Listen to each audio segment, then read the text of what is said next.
Oh boy, everyone's favorite today. Okay, so 2013. It was an extremely mixed year for comic book movies. Iron Man 3 was very divisive. Yeah. Man of Steel was also very divisive. I like that one better than Iron Man 3, but little did we know there would be something dark around. Yeah, actually, the Wolverine was good. I've said it before and I'll say it again. That was my favorite of the Wolverine movies.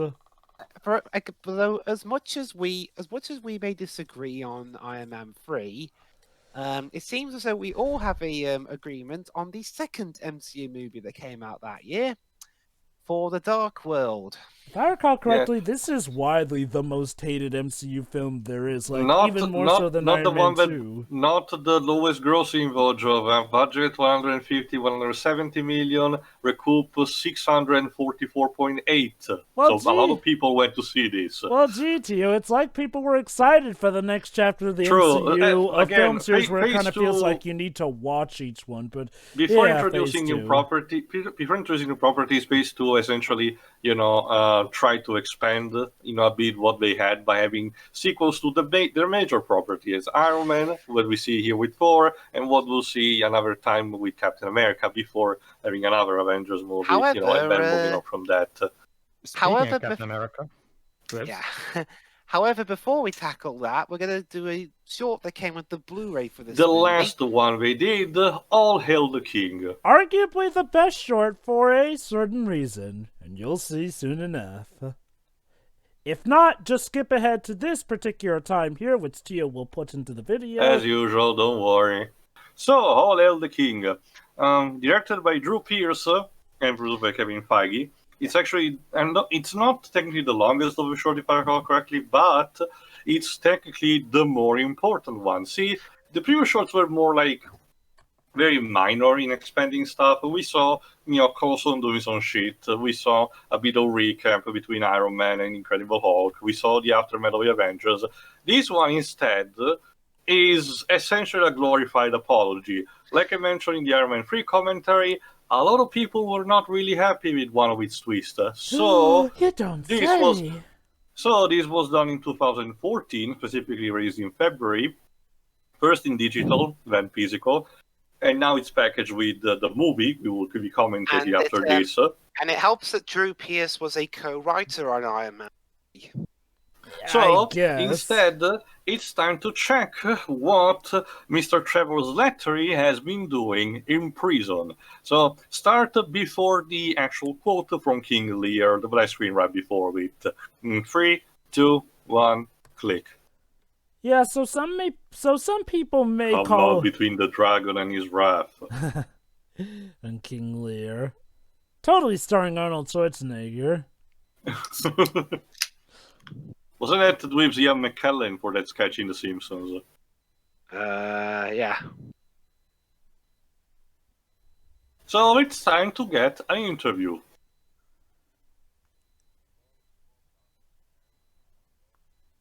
And it pissed a lot of people off. So let's see who plays our brave, there we go, our brave journalist. I think it's Scott McNairy.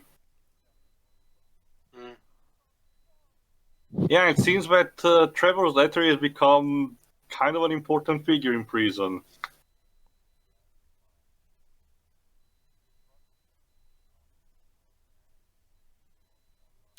And of course, Trevor Slattery is still played by Ben Kingsley. Might as well. Mm-hmm. I'm surprised because they seem to shoot him a lot in the shadows here and there. That I would also say they were gonna go for a different one. I will also say I kind of like the music used for this, composed by Brian Tyler. Brian Tyler, yeah. I do wonder why they stopped making Marvel shorts after this one shot. I honestly don't know. I do believe that there is potential for these, but to be fair, nowadays with the Disney Plus series, they don't really have use for these anymore, I guess. I'd say there is still some use, especially for, making some stuff that answers those few questions that they weren't able to answer with the actual movie. Maybe shorts that are a sort of a recap for stuff like the Disney Plus series to introduce to movies that will happen, like say Doctor Strange Multiverse of Madness having a recap of what happens in WandaVision. I don't know. Or just more TV series. Sorry. Oh. Well, apparently, Shiro, apparently from what I checked today, the series that we were doing about Diamond Hellstrom has been reloaded on Star for the service Disney Plus of Star, and apparently it's not even connected to the MCU anymore, like we said first. So Diamond Hellstrom, Jova. Oh yeah, that. Yeah, it was supposed to happen, but it's a story for another time. Oh goody! Ever seen Prison Break? Oh.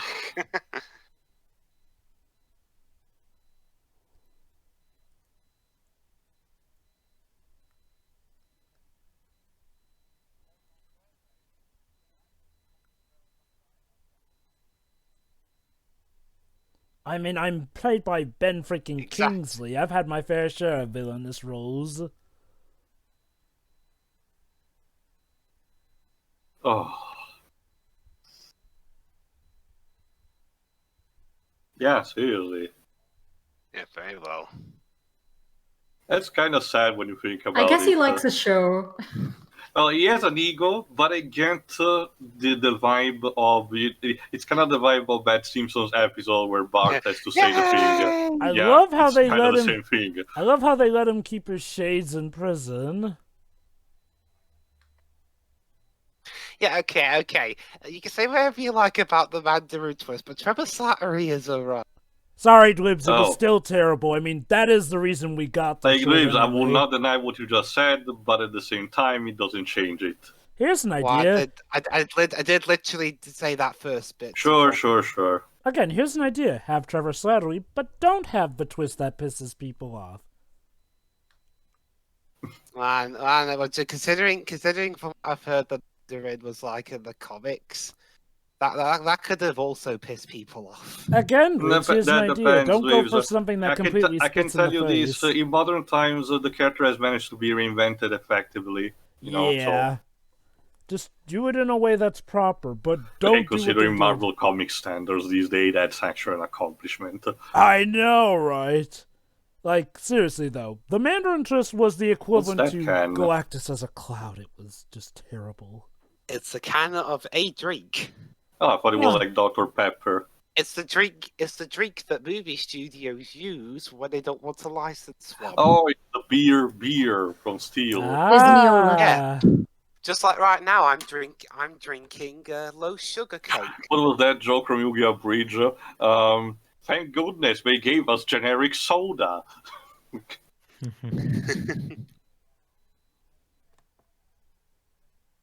Okay, basically, Pedro, since you went in our commentary, the four of us who were there, our opinions were perfectly split down the middle. Me and Shura enjoyed the movie. Tio and Jova didn't. Well, it's complicated. I personally found it a bad movie, but one with good qualities in it. So, technically worth watching at least once. Same. I enjoyed them, a bit more, I guess. Like, I enjoyed the movie for what it good is in it, but at the same time, there is quite a big elephant in the room in it. Yeah. Well, I've seen it a few times by this point, so there's where the divide is.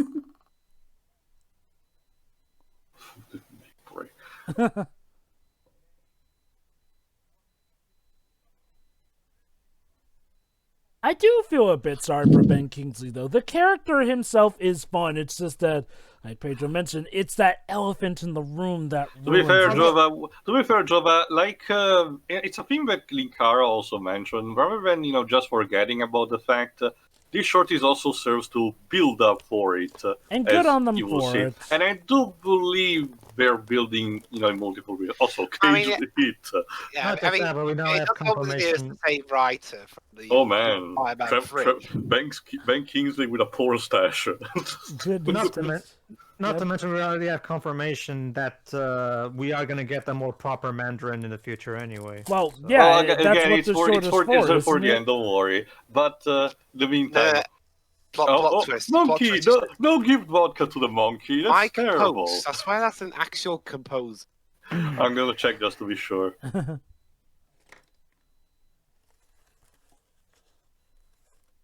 Sure. Sure. Yes, Mike Post is an actual composer to him, so. Oh, he's mostly famous for the theme music of Law and Order. That's hilarious. Well, we didn't. Our version didn't have a Mike Post theme. That's criminal. Yeah. Hey, it was a good theme though. So. Was it really, Dwibs? Was it really? Yes, it was. I mean, considering, you know, our themes are usually shit, if we say it's a good one, it might be. I mean, okay, I'll give it this. Hold on, Internet brother. message boards. Yeah, they went better. Calling you out. Yeah, if you those days, Slash TV was a sight to behold. Let's just say that. It isn't still. For different ways. I say the peak was in 2011 with The Dark Knight Rises. Oh God, yes. I mean, Bane posting was literally born there. So It was literally born in the darkness, I guess you could say. yeah.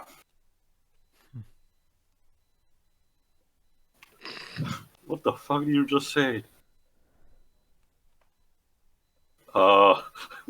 Mr. Journalist, they're trying to seduce me. Boop.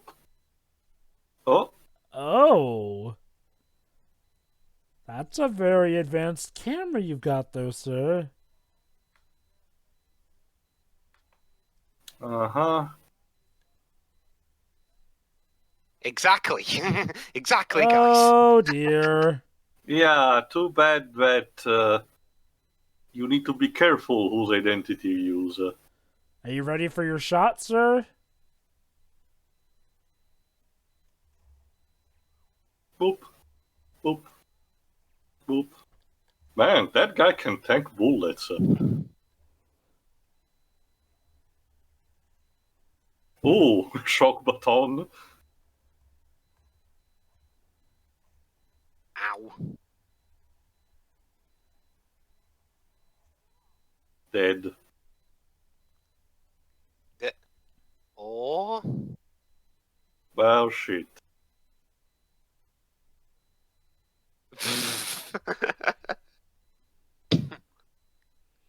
Don't get up close to him, you idiot.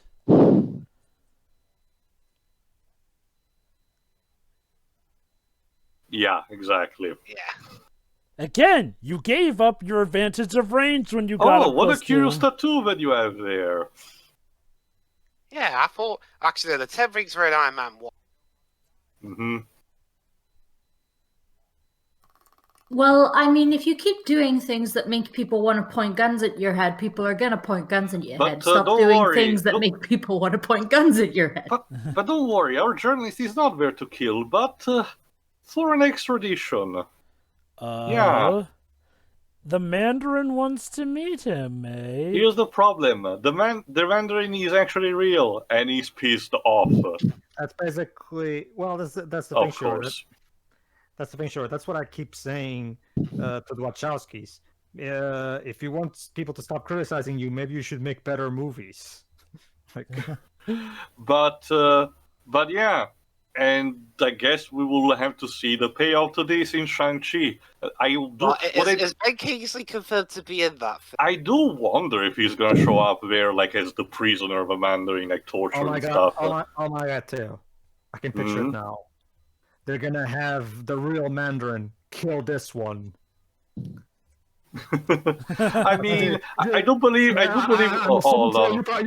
you probably would cheer if that was the case. Oh, hold on. Oh. And now cameo from the villain of the second movie. Hey, Justin Because- Hammer. Just to remind you Because, that we yeah, have Justin Hammer was continuity. the most memorable part of that movie. I guess he technically was. How sad that is up for you to decide.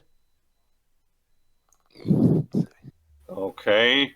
Uh, All right. Yes. I'm Oh guessing god, so you oh probably- god, oh god, they're totally gonna have Sam Rockwell return for that movie, aren't they? which one? The guy who plays Justin Hammer. They're probably gonna have him return for that one as somebody who was wronged by Tony Stark and is now taking it out on Okay, 'cause whatever we force haven't out tied it there. up for them. I can see him showing up here in the War Machine series or the Iron Heart one. Oh wait, was it confirmed we're getting a War Machine and Ironheart series? It's not titled War Machine, but I think it's called like War of the Armors. I think something like that. Oh,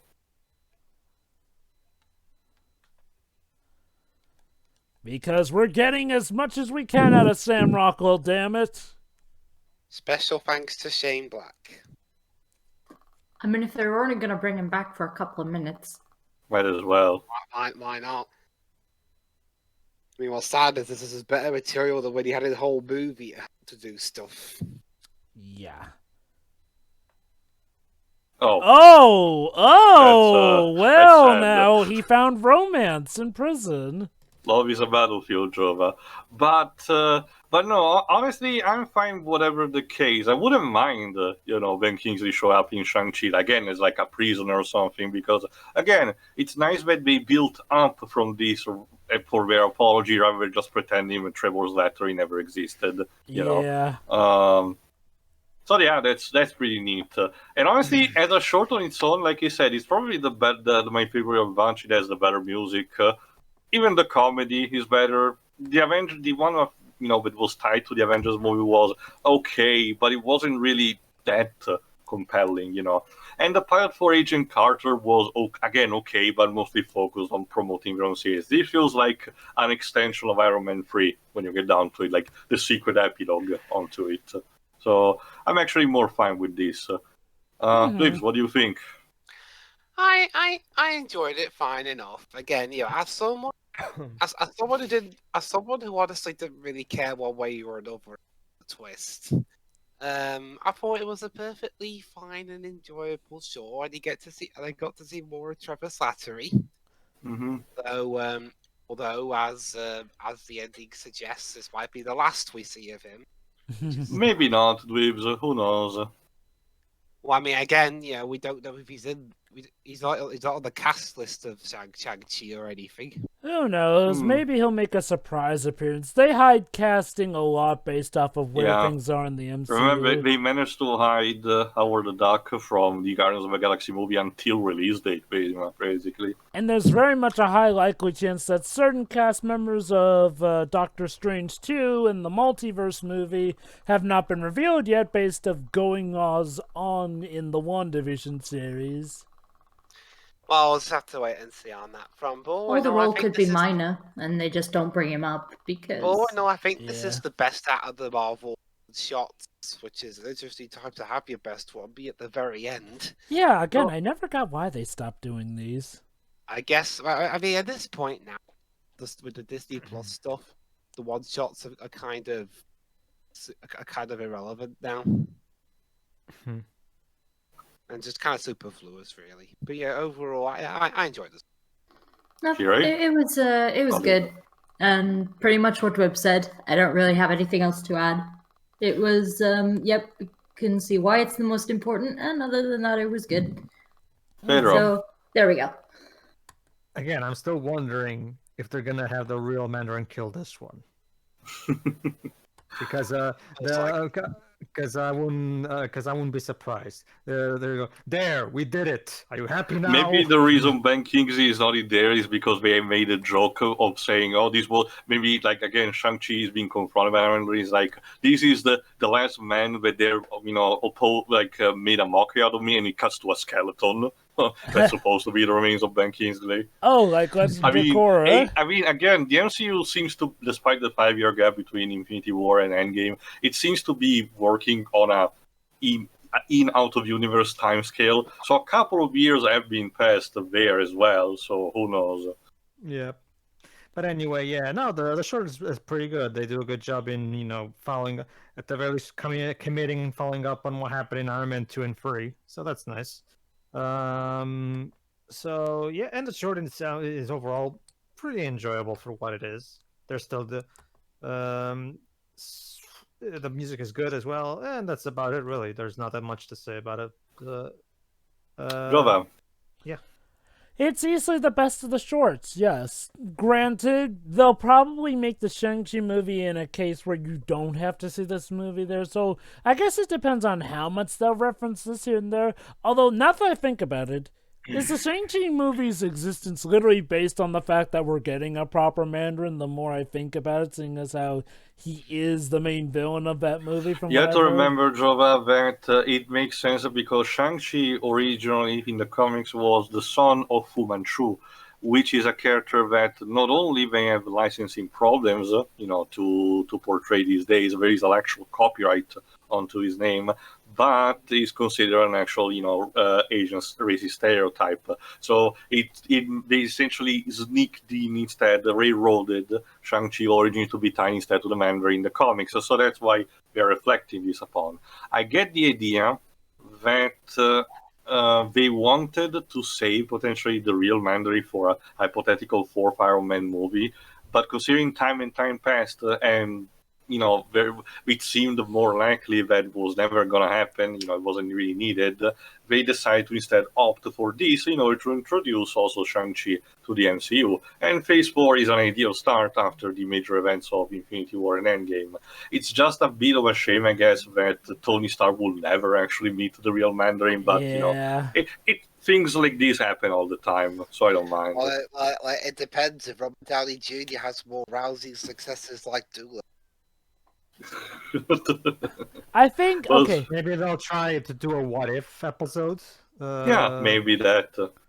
That is a possibility. I will say this, though. The only other short that I'd say is a contender with this one is the Agent Carter pilot short, essentially, which was also pretty great itself, and actually got me interested to check out the Agent Carter series. Have not gotten around to that yet, but I've heard things up and down from here and there.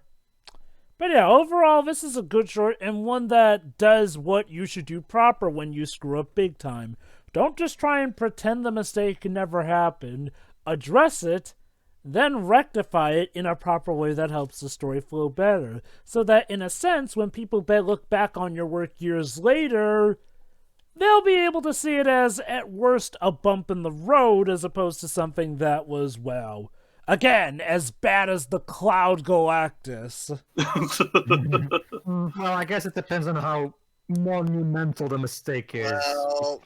Well, I mean, speaking on strictly entertainment value, Trevor Slattery was at least funny. Cloud Galactus was just boring.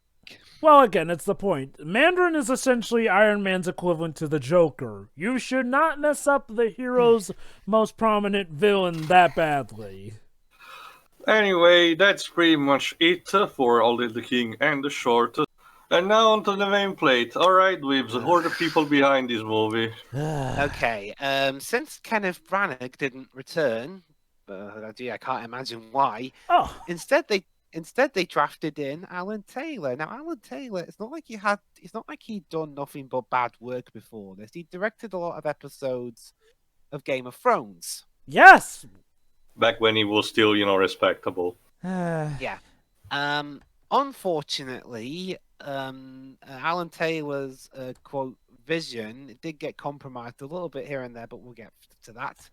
And this film had different writers. The story was written by Robert Rodat and the late Don Payne, and the screenplay was written by Christopher Yost, who was mostly famous for writing the Avengers: Earth's Mightiest Heroes, the Disney cartoon, and even more baffling, Chris Marcus and Stephen McFeely of the Captain America movies. And the Infinity Duology.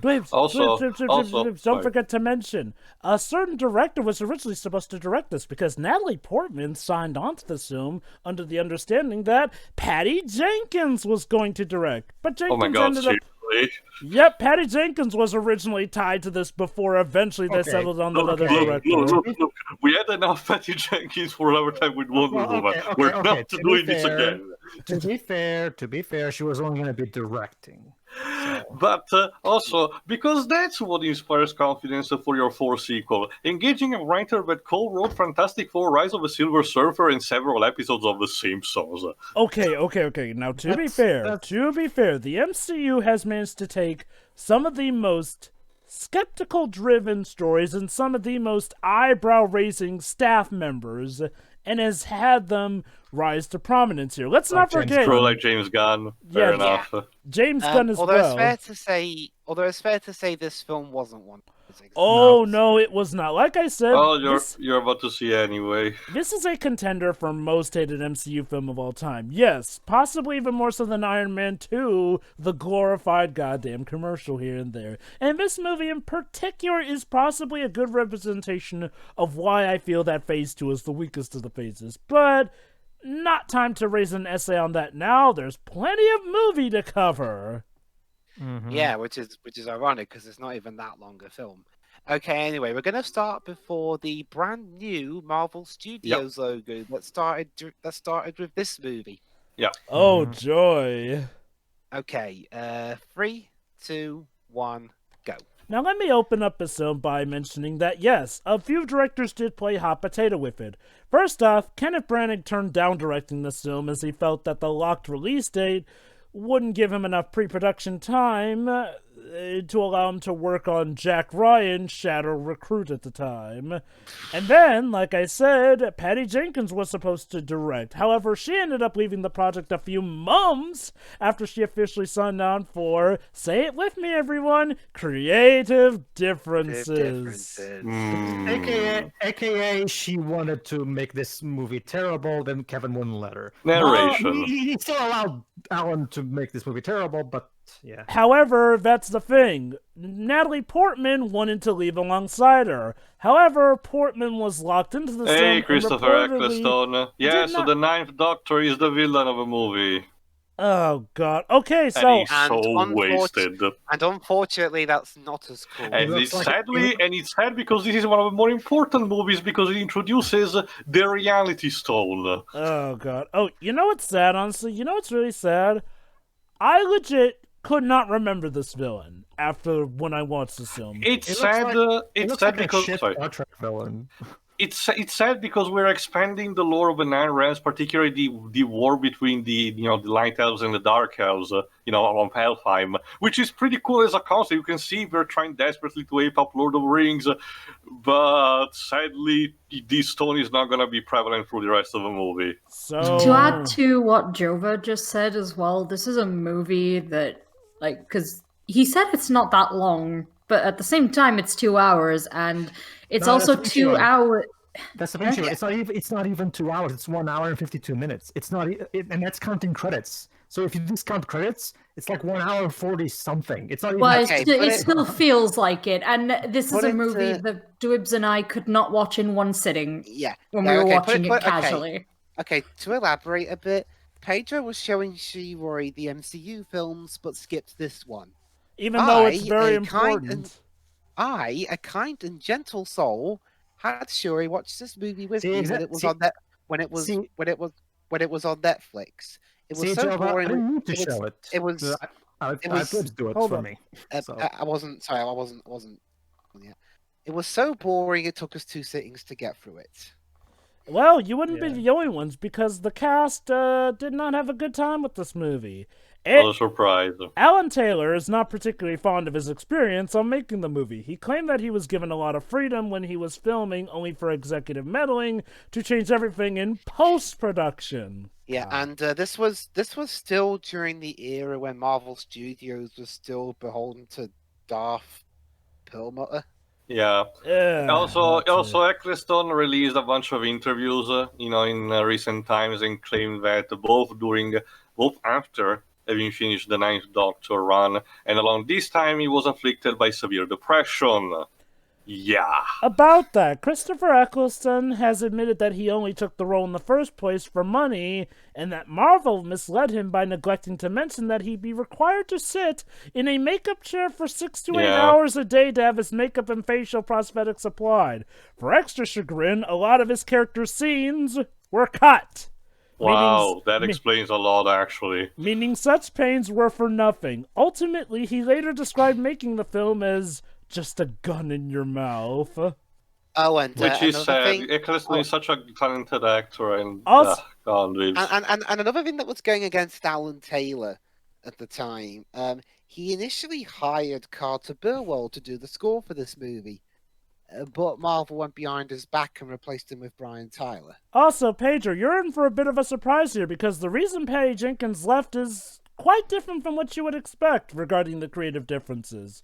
Patty Jenkins revealed years later that she left the film due to finding the script absolutely abysmal, which she knew full well would be blamed on her if she stayed and permanently wreck her career. That's the thing, Jova. She says that, but now we know exactly what is a good script according to her. So I'm not exactly sure if I should take her word for this it. was like, what, 7 years before what she had done now?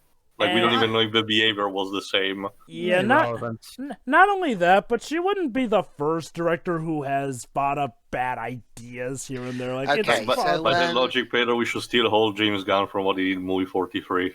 Okay, so obviously this movie takes place not too long after the Avengers. With Loki in chains for the joy of all the hangers. Hey, Dwibs, fun fact actually, Chris O'Dowd found the experience of shooting the film so unmemorable that he forgot he was even in the movie. Wait, Chris O'Dowd was in the movie? Yeah, this is the one major consolation. Loki, and by extension Tom Hiddleston, as always, is really awesome in this movie.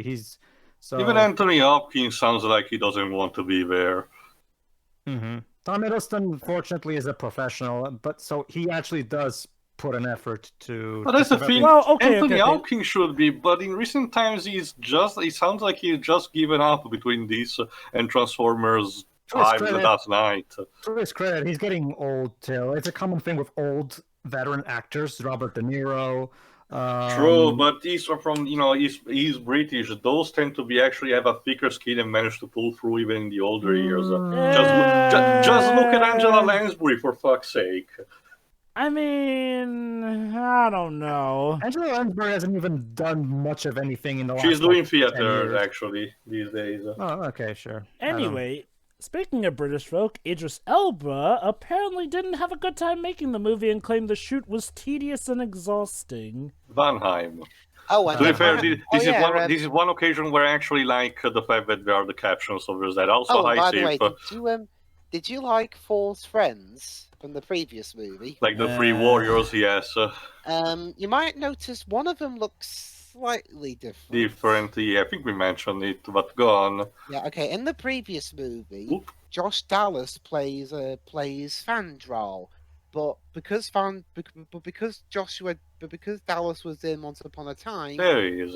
He couldn't reprise the role, so he was replaced by Zachary Levi, who was going to be in the first movie but couldn't do it because of Chuck.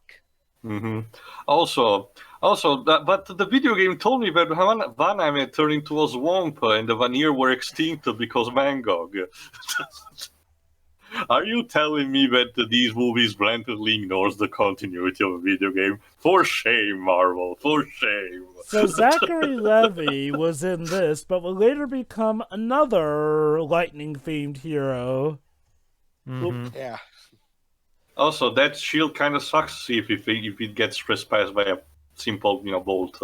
Yeah. Also, not gonna lie, I think Zachary Levi got a better deal with DCU than he did with MCU, because, okay, his first debut is in this movie, and then there's Thor Ragnarok. Oh, which, there's don't it. get me wrong, Okay, is time for a reference to one of the comics. This kind of stone alien was the thing that Thor fought the very first comic. A bunch of race of these people. Mm-hmm. This will be referenced partially also in Thor Ragnarok. Mm-hmm. Ha, Ragnarok. Get it? Because he's made out of rock.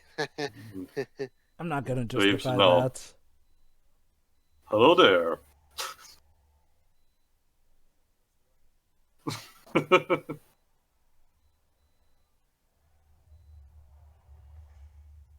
Yeah. Well, that was a battle.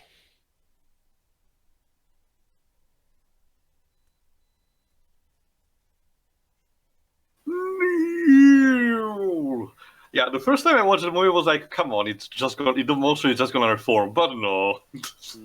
Which maybe it's their way of how was your plastic surgery? Maybe it's their way of subverting your expectations, Gio. I guess. Okay. To be fair, John, like you said, when the movie actually tries to pose these fantastical, war against the Nine Realms, I actually like it. It's when we focus on the Earthlings that I really don't like it.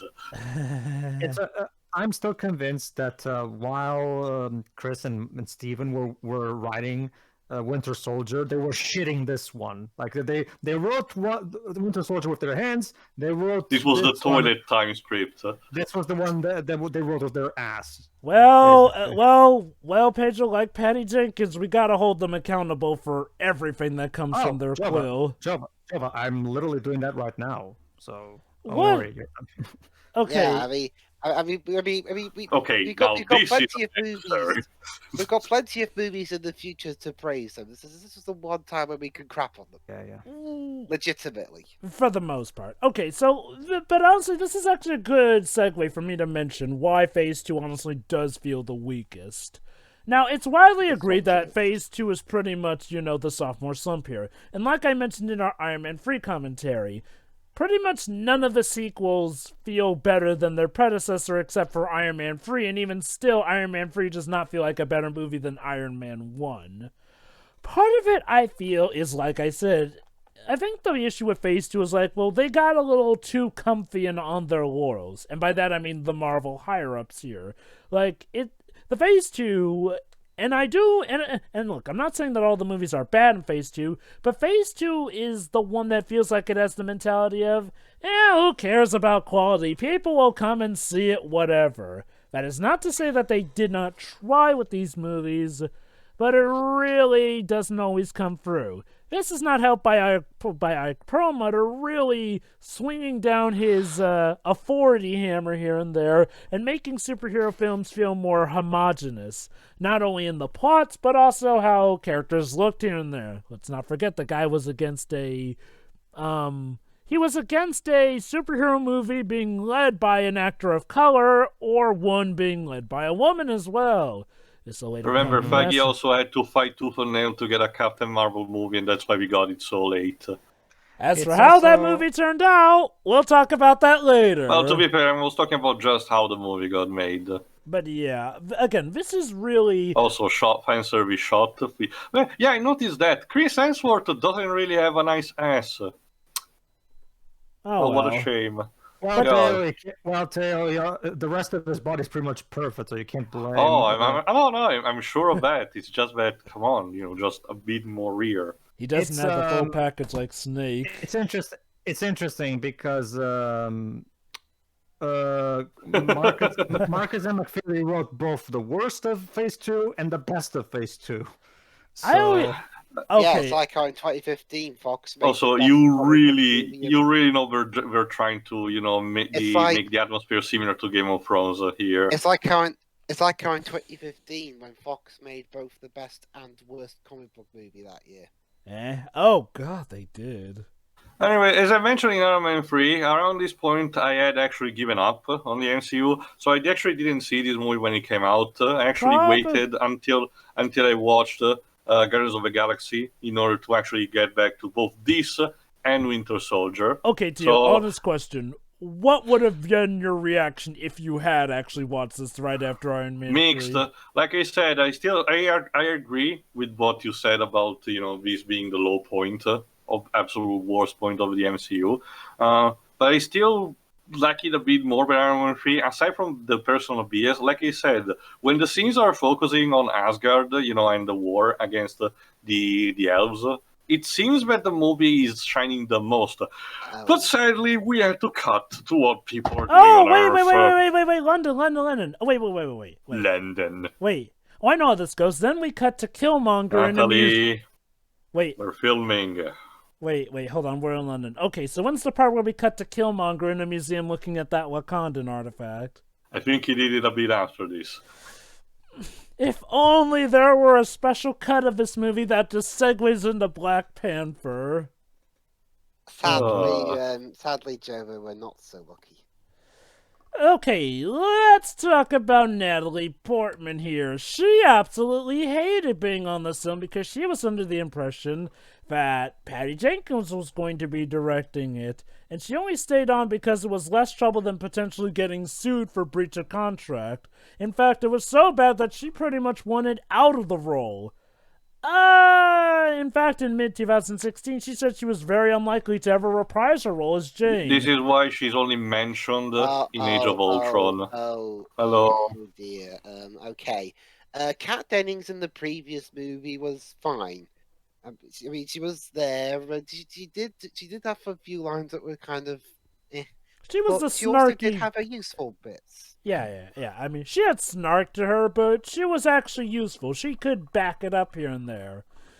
In this movie, she's a completely insufferable, quippy pain in the ass. So for the record, audience, when we're recording this, WandaVision is still not over yet, so we don't know if we're actually sticking with good characterization or we managed to fuck up at the end.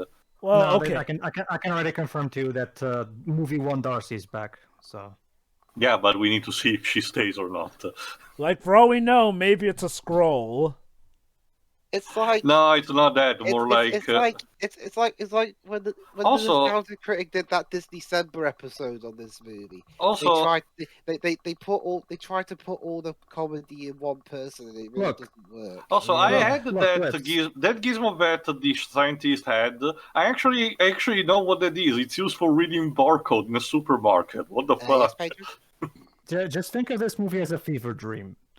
But that's the thing, though. This is supposed to be one of the more important ones. Yeah, because it introduces the reality stone. Not only that, I feel like this movie is a good representation for all the problems with Phase 2, and also a lot of the worst issues that the MCU had until Phase 3 started to fix them. Yeah, I mean, Phase 2's biggest problem and the stigma that I had with the MCU until Black Panther was that the MCU had a really bad habit of undercutting drama with really bad comedy. Oh, God, yeah.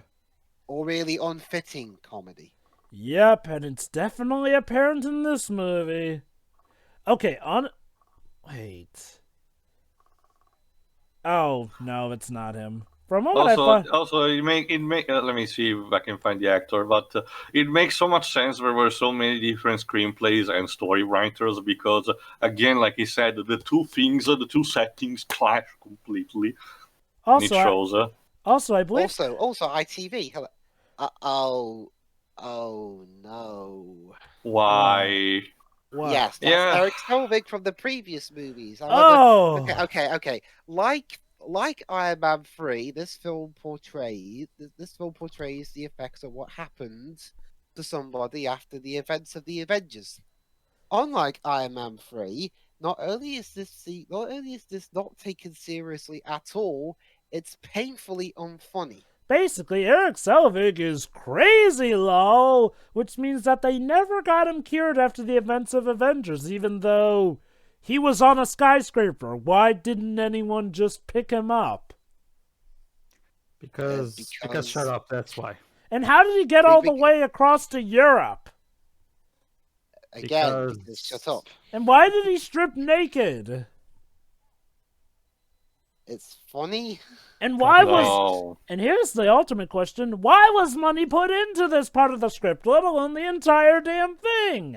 I don't remember this scene existing. I don't remember half this movie existing. And to be honest, Jova, I can't imagine Ike Perlmutter putting in a demand saying, I want Selvig running around naked. Okay. Let me state for the record. I blame Ike Perlmutter for a lot of stuff, but I ain't gonna blame him for every little thing at Phase 2. There's still a lot of problems on the teams themselves regarding the movies. Anyway, Jova, the intern, you need to know, it's played by Jonathan Howard, a person who has a decent career, but again... I think I've seen that girl somewhere. This girl here. Also, guys. Go on. I mentioned Chris Dowd is in this movie. He plays Richard Madison, the guy that Jane Foster was having dinner with just a few bits ago. Chris O'Dowd? Yes, he's supposed to be her new love interest, unless, a certain ex-boyfriend may come back to town. it's like in Venom. You just already know where we're gonna go with that. As I mentioned before, he has actually admitted that he forgot he was in this movie. But anyway, Jonathan Orr actually had a decent career. Apparently was a recurring character in Dream Team. Don't even know what that is. And apparently was a character in Godzilla King of the Monsters, but I don't think I remember him. Maybe it was one of the extras. Oh, snap. You will believe that reality can get fucked up. Yeah, basically it's Portal, but without the portal.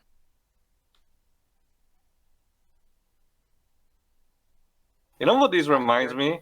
It reminds me of that short with Heidi Burroughs in the Animatrix, where she found, that building that is glitching. Mm-hmm. Yeah, what about it? Huh. Throw yourself. Yeah, throw Darcy through there. Yeah, that's something about Darcy. She's a dick at best in this movie. Not just that, you'll notice that as soon as we got to Earth, the pace has halted screechingly.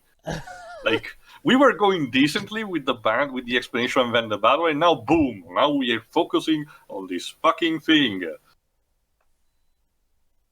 But we want to show how we can make things How many? vanish. Okay, no.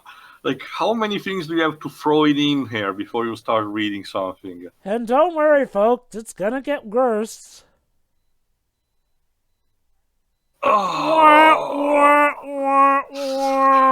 This is painful.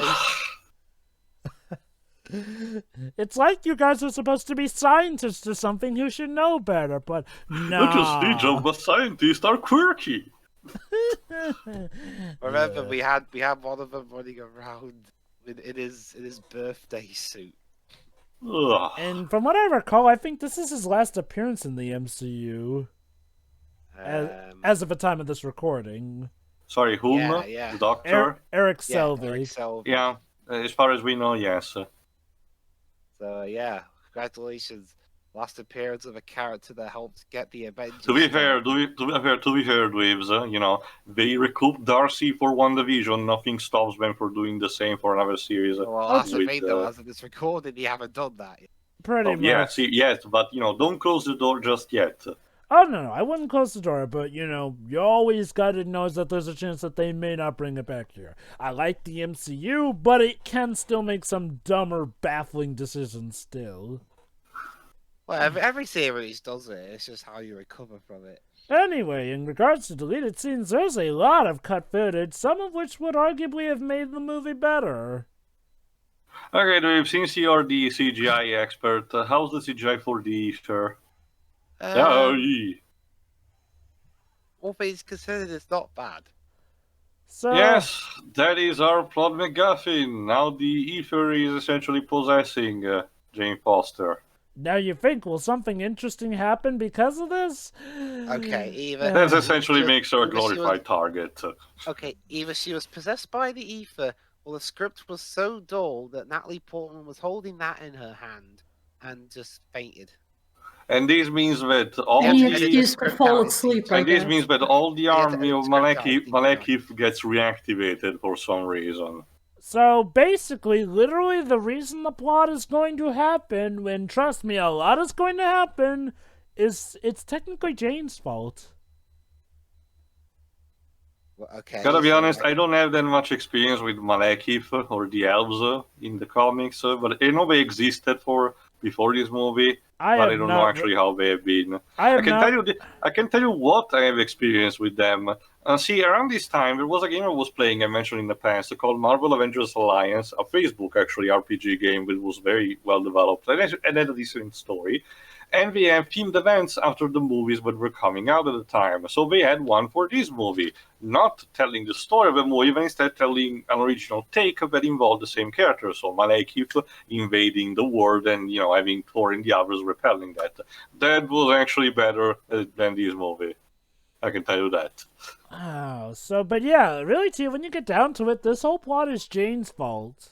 Because if she and her friends hadn't gotten also so super curious, like, she literally falls through a plot hole to progress the plot when you get down to it. Well, I mean, plot holes tend to be pretty big.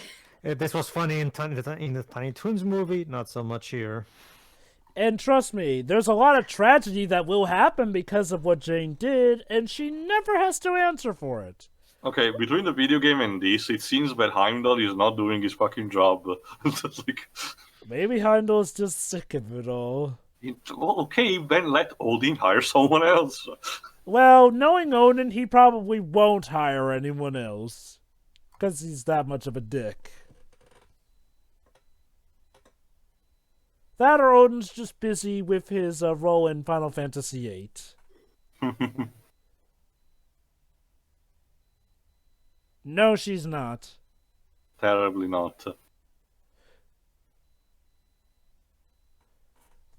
Although I hear that she may be returning in Thor, Love, and Thunder. Actually, yes. The Lady 4 storyline. They're essentially having like a combined, like the love trip, which prompts me to believe that one of the winners might be the Enchantress. I am Jesus.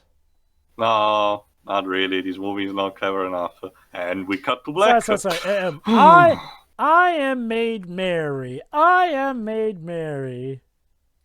Oh, okay.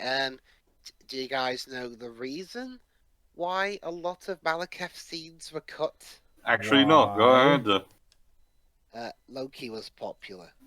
Oh, so what does that have sake. to do with that? So I had to blame fangirls for this. Wait. So you're saying that they just cut the villain scenes just to include more Loki stuff? Teo, don't blame the fans, blame the bad filmmakers. Okay, well, I'm gonna blame both. Fuck this. I mean, filmmakers can, just say no and, Or, here's an idea, why not? Exactly that. Therefore, they should blame the filmmakers for not having the balls to say no. Here's an idea. I mean, it's like, okay, because... this was all stuff they did pre-movie release, so it's like there was no like backlash to speak of because not enough Loki for some reason. It's like just keep the scenes in and stop being big babies. Okay. Here's an idea. Why not include all of the footage in there? I mean, this movie wasn't exactly that long. Release the Malekith cut. Yes. You couldn't have just made sure he was Jane, real by pinching yourself? Where was he? I was saving the world, you ungrateful bitch. Also, weren't you moved to safety during the events of Avengers?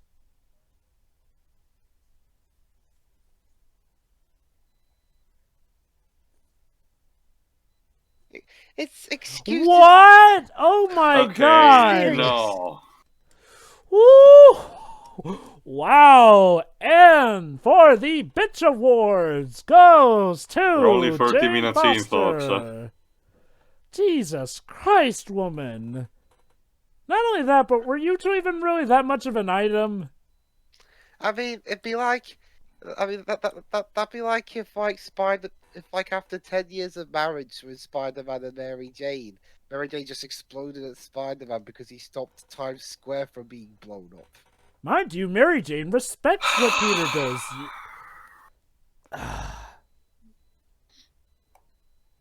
And the rain just stopped? How's the coffee, Shiroi?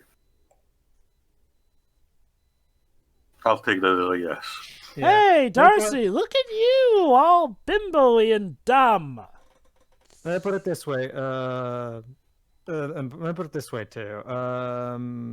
Dweebs at the end of Last of Us 1 really asked for Joel to get consequences for his actions. Shall I blame him for what happened to Joel in the second game? Monkey's paw. Yeah, I triggered the monkey's paw. Sorry, guys. Oh, God. Last of Us 2 was all my fault. So I'm curious. No, it's not. So I'm curious, was there supposed to be some joke or something with the rain just abruptly stopping? Remember, we're in the zone where reality is fucking up because of the Aether. And remember, she's now part of the Aether is now part in her, and she cannot control it. Oh boy! Goodbye, Darcy. And I think this was the last we really see of her for the MCU until WandaVision. I don't know. I think she shows up later. More of this movie. Oh yeah, that's right. She does show Okay. up later because there's that bit with Selvig, if I recall correctly.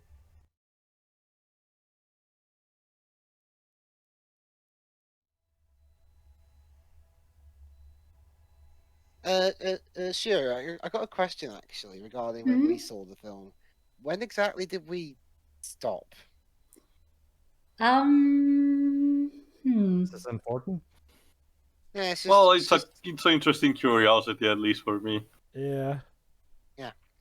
I don't remember 100%, but I think it was like in a scene in wherever this place is right now. I didn't read that, so this is funny. A person who can barely remember things asking another person who can barely remember things about whether or not they remember something. It's an Abbott and Costello routine. Yeah, about a movie that's very unmemorable. And now, ladies and gentlemen, a forgetful person asks about the memories to another forgetful person. Let's enjoy and watch. About wacky hijinks. Oh my god, that building looks like a penis. Oh no, we're back in Avatar: The Last Airbender. Yes! Is this what we've devolved into? This movie has nothing to talk about, so we're looking at phallic imagery in movies. Well, it works for me, sure, because remember, me and my country, we love doing a lot of jokes like this, like the whole, and now welcome to the context where a bunch of old women compete for who has more diseases. So we love doing skits like those. Hey, stop if you heard this one. The person that's storing the energy inside is not going to survive because the energy is too much and will destroy the body from the inside. Why do I feel like there's a pregnancy analogy that this movie is just peeking at? Okay, I'm not gonna go for that one, potentially, but not that far. But this kind of plot usage has been done so many times at this point. Normal person is an energy container. The energy will be the one that destroys him or her or them from the inside, and we gotta free this person from that energy, but obviously it's not gonna happen immediately. Congratulations, Jane. It's a Luke and a Leia. Also, Jane, show some respect. That's the house, owner.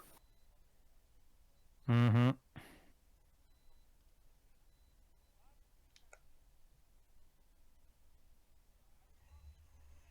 Shit. Huh. Yeah, I could touch it just fine. Because she likes him? Because, Jova. Because. Aether is one hell of a drug, kids. How cool would it have been if there was something where she could actually try and control the reality within her, essentially, and Sorry, Jova, we can't allow interesting ideas in this movie. That is one thing that I never liked about this movie. It has so many interesting ideas, but it does so little with them. Also, stop me if you heard this one either. Odin fucked up something in the past, and this is biting him in the ass currently. Yeah, I get the feeling, guys, I'm coming to the conclusion that Odin also Harry Potter books, okay? Guys? Yes? I'm coming to the conclusion that maybe Odin really isn't that good of a king. More like that his entire kingdom is built on the foundation of lies and deceit. Oh yeah. War.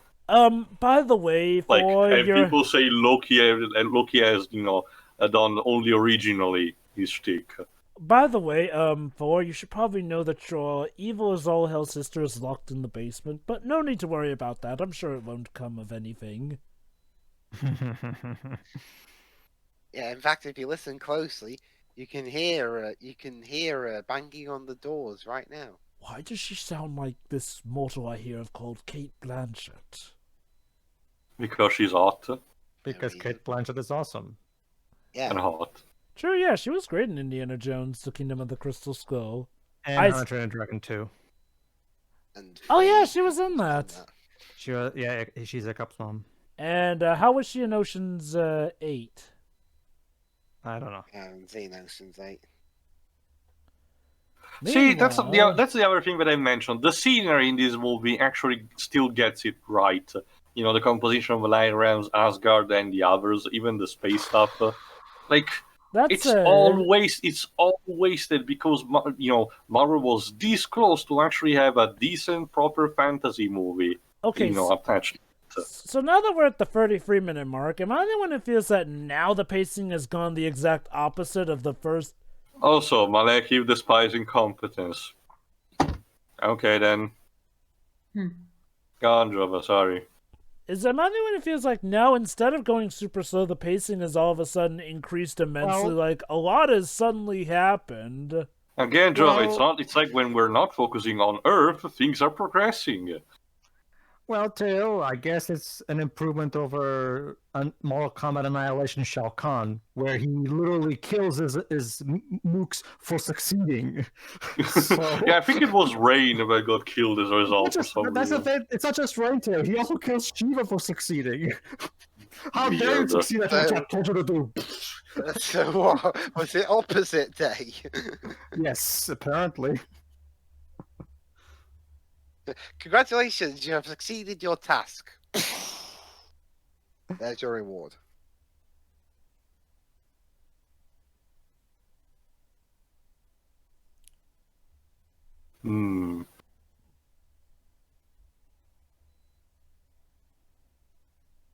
So, down to the basement you go. Hold on, not too low though. Again, otherwise we would risk stirring you-know-who. Mm-hmm. Oh, hey, Loki. Mm-hmm. Again, it's no wonder that up until Phase 3 he was the favorite. Also, I forgot. Sorry, one of the favorite MCU characters is, and of course, the favorite villain, because even in this movie, he's the one that actually is genuinely trying to make an effort despite the terrible script he's given. Also, I don't think we talked about her. Renee Russo plays Frigga, the wife of Odin and mother of Thor, and adoptive mother of Loki. Yeah, she was also in the previous movie, but the role was so minimal. Oh, by the way, Loki, are we going to mention your whole ice giant heritage, or are we eventually just going to phase that out and forget about it? Alright, I forgot. I think this is the last movie that mentions the fact that Loki is supposed to be part of a frost giant. Yeah, I wonder, are they just like trying to soft reboot that at this point or something? No, they'll probably still keep it, but just not mention it. The explanation is much simpler than you think, Jova. They don't really care. There you go. That too. I was gonna say the movie's stupid, but that works too. Again, if the series maybe does something, I don't know. We'll see. It's an alternate continuity at Loki anyway. What, did he make her so he could yell at his own mum? Yeah, Loki's got some issues. That's exactly it, though. That's why I like that scene. Why did that come to mind? But that's exactly the thing, Joe. But that's why I like that scene. It's a really good, you don't know it at the beginning, but this is just, we're literally just getting a lot of insight. It gives a layer of tragedy onto it. Loki is the one good thing in this movie. As always. I also like this scene because it's similar to the first movie. It's for explaining some lore building, to Jane, which is always good. Now I know what you're thinking, audience. Squirm. Despite what you said, a lot of this movie actually does seem to be paying mind to the more out-of-this-world aspects of Thor. What could possibly go wrong? Well, okay. I'm not gonna lie. Even though we are getting to see, God, I don't care for this romance at all. Also, apparently, Chris Hemsworth's wife, I think, actually took over for some kiss scenes. Due to scheduling conflict. Okay, this is another issue I have with the movie here. Maybe it's just this movie in particular, but for this one, I was not feeling the romance between Thor and Jane at all. Okay. I'm gonna need the second and third opinions of this. So, Jova and Shiri, maybe you can also enlighten me on this one. It's because of the bad writing, Jova. Because the romance in the first movie was fine. The bad writing is just destroys everything. It really is like there that. It is. But is it just me? Probably, if you haven't noticed, probably in the next scene that she shows up, is it just me or Natalie Portman has a very huge forehead in this movie? Yeah, we We gotta talk about that, I guess. What, the Ford? Whoop. Yeah, it seems that someone actually got imbued.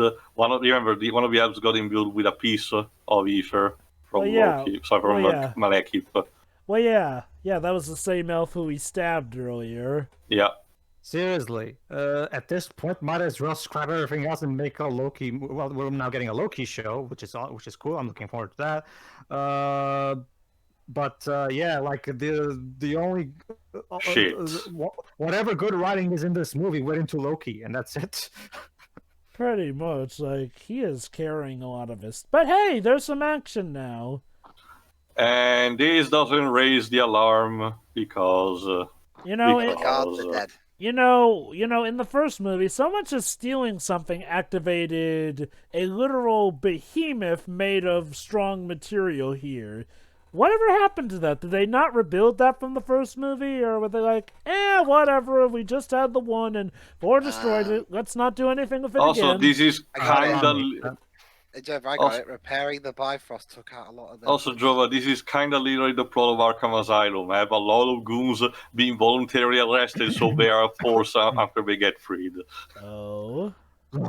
Look, Jova, I just need a stupid day, okay? Other people have other office days. I have stupid day. Okay? He just leaves him there. What a loser.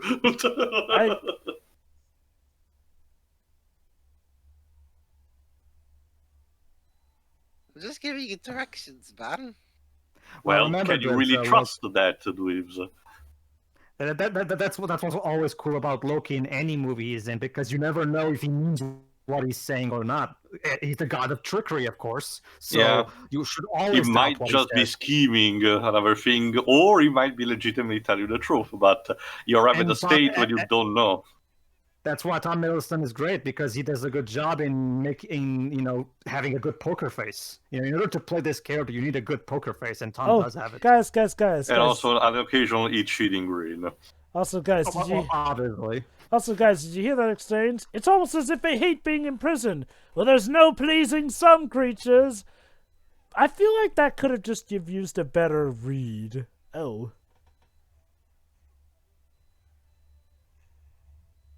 That slow was necessary.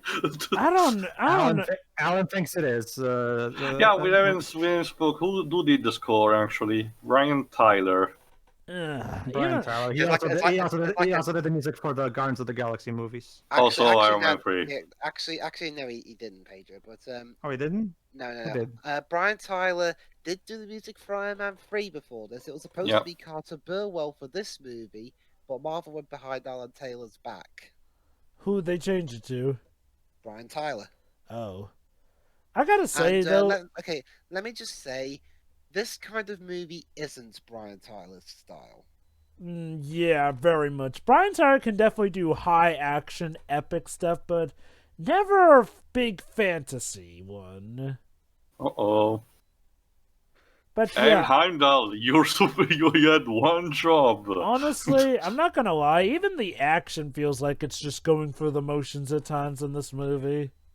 Well, Jova, again, this is the guy who gave us Terminator Genesis, so I guess we shouldn't... I guess he's just much better at doing TV shows. I don't know what to tell you. What other movies has he directed? I don't know. I'll check in the meantime. Let's see. Oh, okay. The 2001 live-action The Emperor's New Clothes movie. A movie from 2003 called Kill the Poor. And this was the next one he did, 10 years later. I have never heard of either of those movies. he did work on a lot of television stuff. He directed a lot of episodes from The Sopranos, for example. And Game of Thrones, like we mentioned. Weird. I guess he's just not good at movies, then. Apparently, because Kill the Poor actually is a 25% on Rotten Tomatoes. And keep in mind, this one is a 66, so that's not reassuring. Ooh. Yeah, Alan, stick to TV, dude. What is even... I haven't checked what he's doing currently. Let me see. Hopefully TV. Actually, he's doing a movie, The Many Saints of Newark. I don't even know what that is. A prequel to David Chase's HBO crime drama The Sopranos. Huh. So, this movie, believe it or not, big shock, has about $1 billion displacement here. Despite being the main villain and even being on the poster, Christopher Eccleston's name doesn't appear in most of the promotional material, including said poster. Which is disgraceful.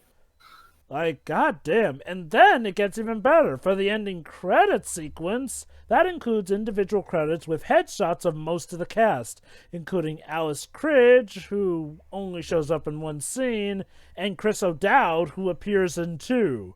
But not Jonathan Howard, who plays the much bigger and more plot-significant role of Ian. So, yeah, even the billing of this movie is messed up. Brilliant. Can this movie get anything right? Loki, like we said. Aside from Loki. it could end.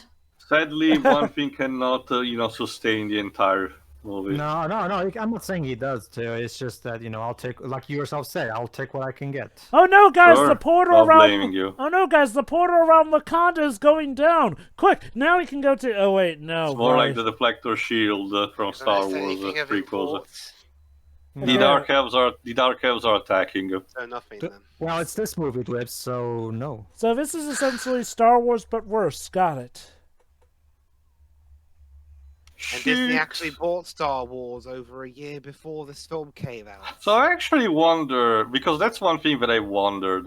In that segment in Endgame, where Rocket and Thor travel around this time, how much before this attack was? Just right enough in time before the bit with the mother happens, I guess. Loki had to still be incarcerated, obviously, but it's weird. Well, Taylor, there's a million different possibilities in terms of the chronology. Oh no, it was just curiosity. Yeah. Oh no. It's obviously alive. Oh my god. Are you trying to jump scare us, movie? No. What was even... Whatever. Okay, this is also another thing that I don't understand. The Asgardians are supposed to be much more in technology, and the Dark Elves possess a technology, yes, but they were confined for a long time. Logically, that would mean that the Asgardians are better prepared towards reality-based weapons like these, but they're not. How do they beat the Dark Elves if they're pummeling them They right now? literally had a stealth mission of rushing in, get the Aether, go away, so the Keystone, essentially it's a Keystone army. You take the artifact, but it all crumbles. By the way, guys, apparently Alan Taylor wanted the film to be more grounded than the previous movie, like his work on Game of Thrones. I can totally see that. He wanted to make a movie about Thor more grounded than Game of Thrones. You're a fucking idiot. Like Game of Thrones. Game of Thrones has flipping dragon. Okay, I guess to be fair, yeah, Game of Thrones is more grounded than this, but all the same here, come the fudge on. You're making 4 of our characters more like grounded. I said, here, the video game had a much more grander idea and scope in exploring the realms, and that still resulted to be boring. Oh dear. Hello. Creature, that's a fucking name. Hello, I am Malekith, and why the hell did I leave Doctor Who for this? Because sadly, it was treated badly. Yeah, and as I mentioned, you kinda got duped. And like I said, and like I said, poor Eccleston, he was already so mistreated for this movie, and he was already suffering from depression. The guy just can't catch a break. It's a good thing. There is some positivity because in recent time he actually has returned to voice the Doctor for some big finish, audio drama stuff. So there's that.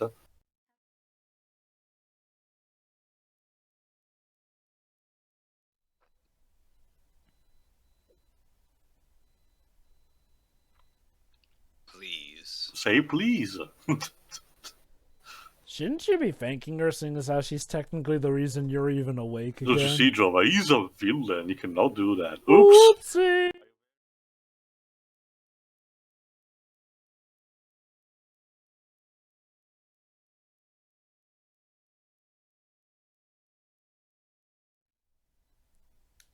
Okay, I believe you. And she dies. Okay. 4920. Okay. So here's the thing about Thor's mother here. She has sort of an illusion ability here. Like, you remember when she was talking to Loki originally? That was her talking to him technically, but via a projection of sorts. She was essentially using that same power to project Jane Foster's image as well. Mm-hmm. So, honestly, part of me wonders, again, were they trying to phase out Loki's ice giant origins? Because her having a projection ability implies that that's something that Loki would have gotten from her. Odin, show some fucking sadness. Oh no, my wife is dead.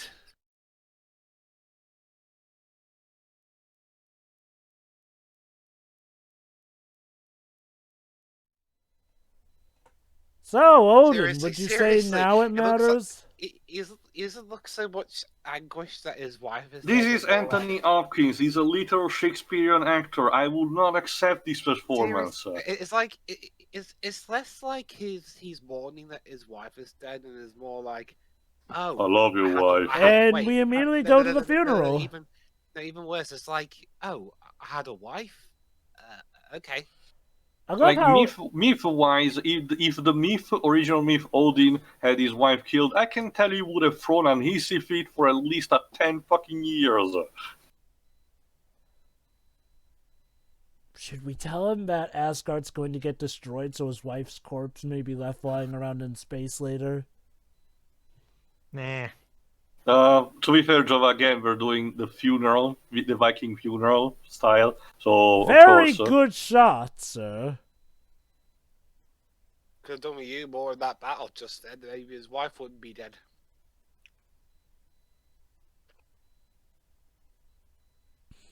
I'm sure there's no way that we could possibly bring her back to life ever. That might get brought up in a later just movie. get the Dragon Balls. And then one of the arrows goes astray and sets the whole kingdom. Guys, I don't know about you, but I think that this movie is trying to be like Lord of the Rings. And Game of of Thrones. Something tells me. Woo! I'm sorry, but the way it's a delayed falling there, that feels like something out of Looney Tunes. This is supposed to be a sad moment, and I'm laughing. Like I said, I get the general. Look, Heimdall is more sad than fucking Odin. Again, I would be fine. I would be fine with this funeral sequence if it wasn't for Odin's complete lack of emotion. By the way, guys, not for nothing, but shouldn't we also mourn, like, literally everyone else who died too? They actually did. Remember, they set aflame also the other boats. True, yeah, although it's weird. We always see her boat go over, and then all the other boats vanish from the sea. To be fair, Jova, royal treatment and all. I can get that. No, Tia, my point is that all the other boats disappeared in the next scene. Like, where'd they go? Feels like the movie itself they actually got sunk. Remember, that's the idea behind that funeral. The boat gets on fire and then sinks. Why didn't they sink the queens as well, I wonder? Better treatment, remember. I guess. Why do we have to cut back on her? Oh, goody! Time for some stupid humor after what's supposed to be a serious scene. And even better, we get the lamest Stan Lee cameo of all time. Yeah. Oh. This movie doesn't really do much outside of the visual aspect, does it? And keep in mind, when it's on Earth, the visual aspect goes to fuck and beyond. What does any of this even have to do with Selvig's character? They're talking about the convergence from earlier.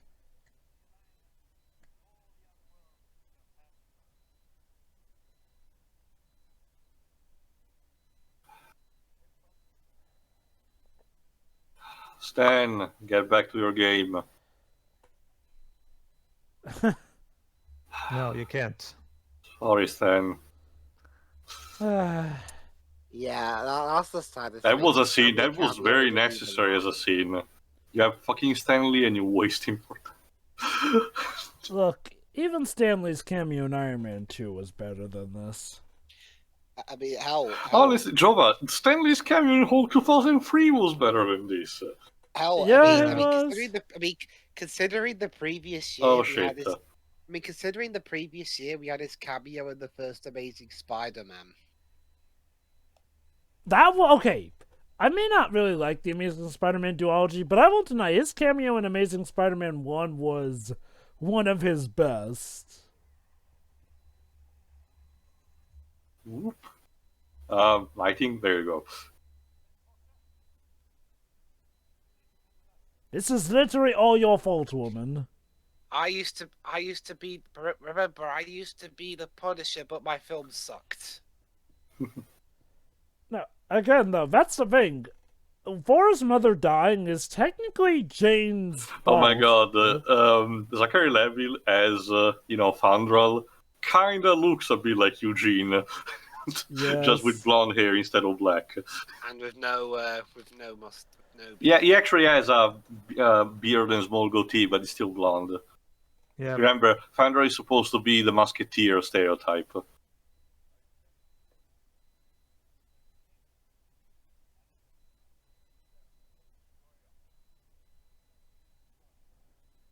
Oh, you mean the creatures who literally just decimated some of your army and killed your wife? Okay, cut Anthony from the beginning and with emphasis this time. Okay. I think I get what he's trying to do. Emphasize how tired Odin is with all these years and everything. Well, Tio, are you implying that anything in this movie other than Loki is compelling? I mean imagine the visuals, again. I mean, Joe, imagine trying to put that in the advertising campaign. I'm sorry, Anthony woke up, actually. There you go. See? More of these. Thank you. Anyway, as I was saying, Joe, imagine putting that in the ad campaigns. Watch as Odin bumbles around sounding miserable, except in one scene. About that, even right as Odin is about to start getting better in the movie, well, you'll see, audience. You'll see. Yeah, at the cost of so many loved ones. Humbleness is really a virtue, isn't it, Odin? Odin, did you literally learn nothing from the first Thor movie? No, and he will not keep constantly. How about the video game? You had to learn about the fact that Mango was a terrible idea. See, this is the reason why we can't call S.H.I.E.L.D. in this movie. Okay. It's extremely minor, and it only really applies to me, a Brit. God. But I do appreciate that they somehow managed to get the ITV logo up to date, considering it only debuted the January this film came out of the year. I mean, well, let's take a look at this cliche. Yeah, it doesn't mean anything to anyone not British, but to be fair, it's a consistency, local type of consistency. I can get behind that.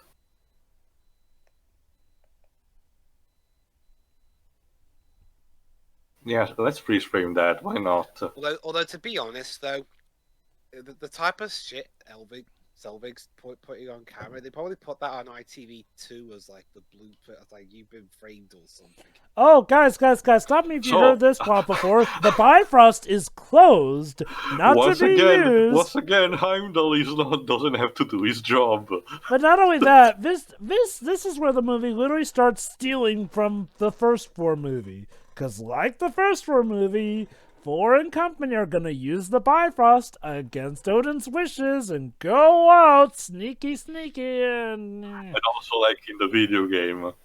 Yeah, so basically, the film isn't even trying anymore. Again, and it's kind of sad, because again, the opening was convincing at first, but then it just gives up. This also represents one of the major issues of Phase 2. It felt okay. Granted, when the movies were first coming out, people still went to go see those because, the MCU was all good. But in hindsight, Phase 2 has some of the lamest plots for movies or for reasons to happen here and there. And don't get me wrong, we still did get good movies out of them, but they feel so homogenous or just outright lame and stuff in there. Apparently, if you've been wondering why Lady Sif hasn't really done much in this movie, it's because Jamie Alexander was pregnant around this time. I'm fine with that. It's a better reason than say her mother didn't want a prominent female character. Wow. But yeah, guess what? We have to. Did he give any? Did he give any? Well, did he give any reasons other than because fuck it? I don't know. But guess what? We have to free Loki. Yeah. We both know what's gonna happen, so shut up. Oh, yeah. Oh my god! Oh my god! It looks like the set of the room in there! Everybody betrayed me. I'm fed up with this Asgard. Yeah, You see, brother, I have perfected my Tommy Wiseau cosplay. Wow, he really does look like Tommy Wiseau there. By the way, how's your sex life? Well, now that you mention it, not the best. I'm starting to have second thoughts of Jane Foster, honestly. I mean, she was so great when I first went to Earth, but now she's... You know what? No, we're getting off topic here. What a story, Thor. Although I will say she's becoming quite a bit of a prat. Seriously, who back on Earth could possibly be? Well, brother, so far you're the best thing about this movie. So yeah, we really do need your help right now. We'll milk the shit out of you like the fat cow that you are. A glimmer of hope. Yeah, that's what Loki is in this movie. A glimmer of hope. Yeah, seriously, it's like seriously, guys. Loki, seriously, seriously, with the exception of you, Loki, these writers could only write Captain America up to this point. Please help.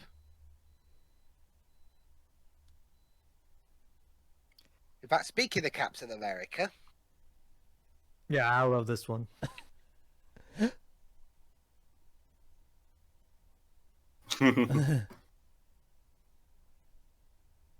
Oh. Oh.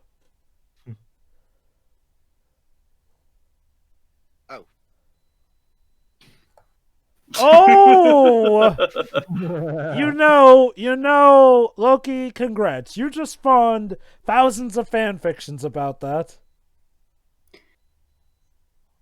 Cap, what are you doing here? Oh my god!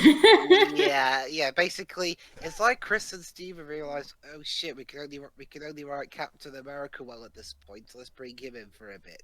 Yeah, okay, you know it's official. Loki is the best. Loki is literally the best thing of this movie. We got not only gender swapped Thor, but Captain freaking America in the span of a minute. Well, more Captain America can only be a good thing. Like I said, Loki is the best thing. He got us Captain America for this movie. I told you.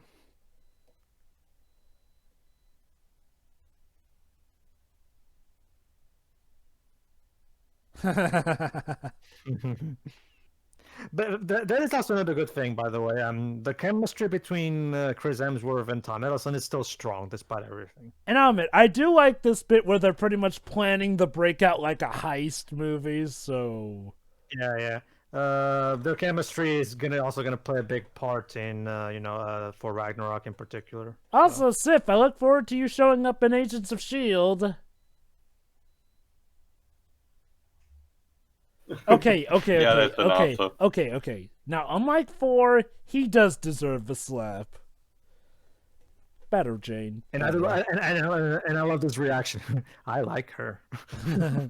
So you heard here right now, folks. Loki is into slapping. Okay. His own. I'm not surprised, honestly. Okay. You know what? Now the movie is starting to get better. I think it's starting to look up from here now. I mean, hi, doll. Seriously, this is the second time you've gone against my orders.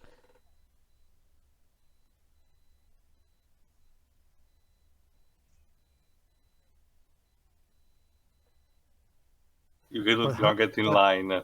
But madam, that's what I do best. I'm the god of getting killed. That too, but I'm the god of trickery. Yeah, trickery is kind of my thing.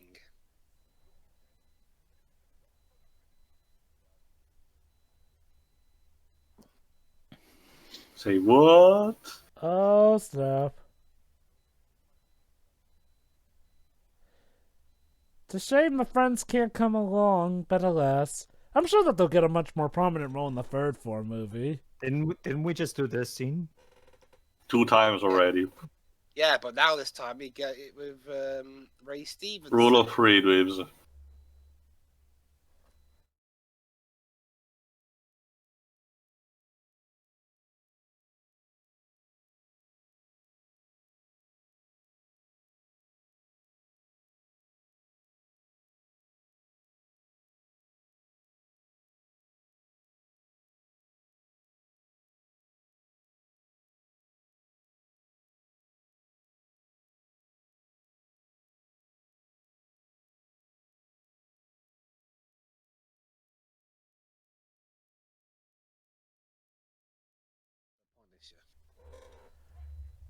Hey, pounding it works.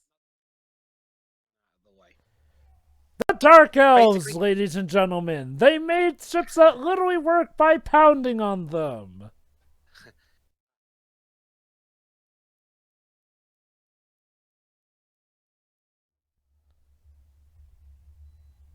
Cute jokes about LOL expand. Better tell me the odds. You know, brother, I think you probably didn't think this plan through. Nonsense. I thought it through right down to the gate crashing.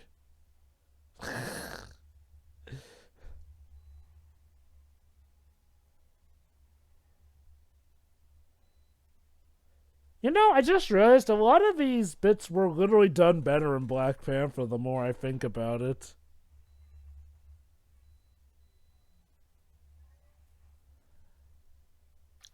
I said stop Thor, not kill him. Oh no, she fainted. Who cares? Yeah, let's move on. I know, wait, sorry, I should say it more how, I should say it this. I said stop Thor, not kill him. There.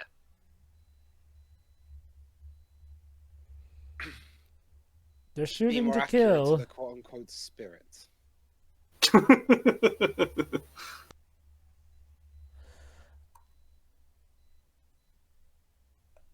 Oops. I'm sure that's not symbolic at all.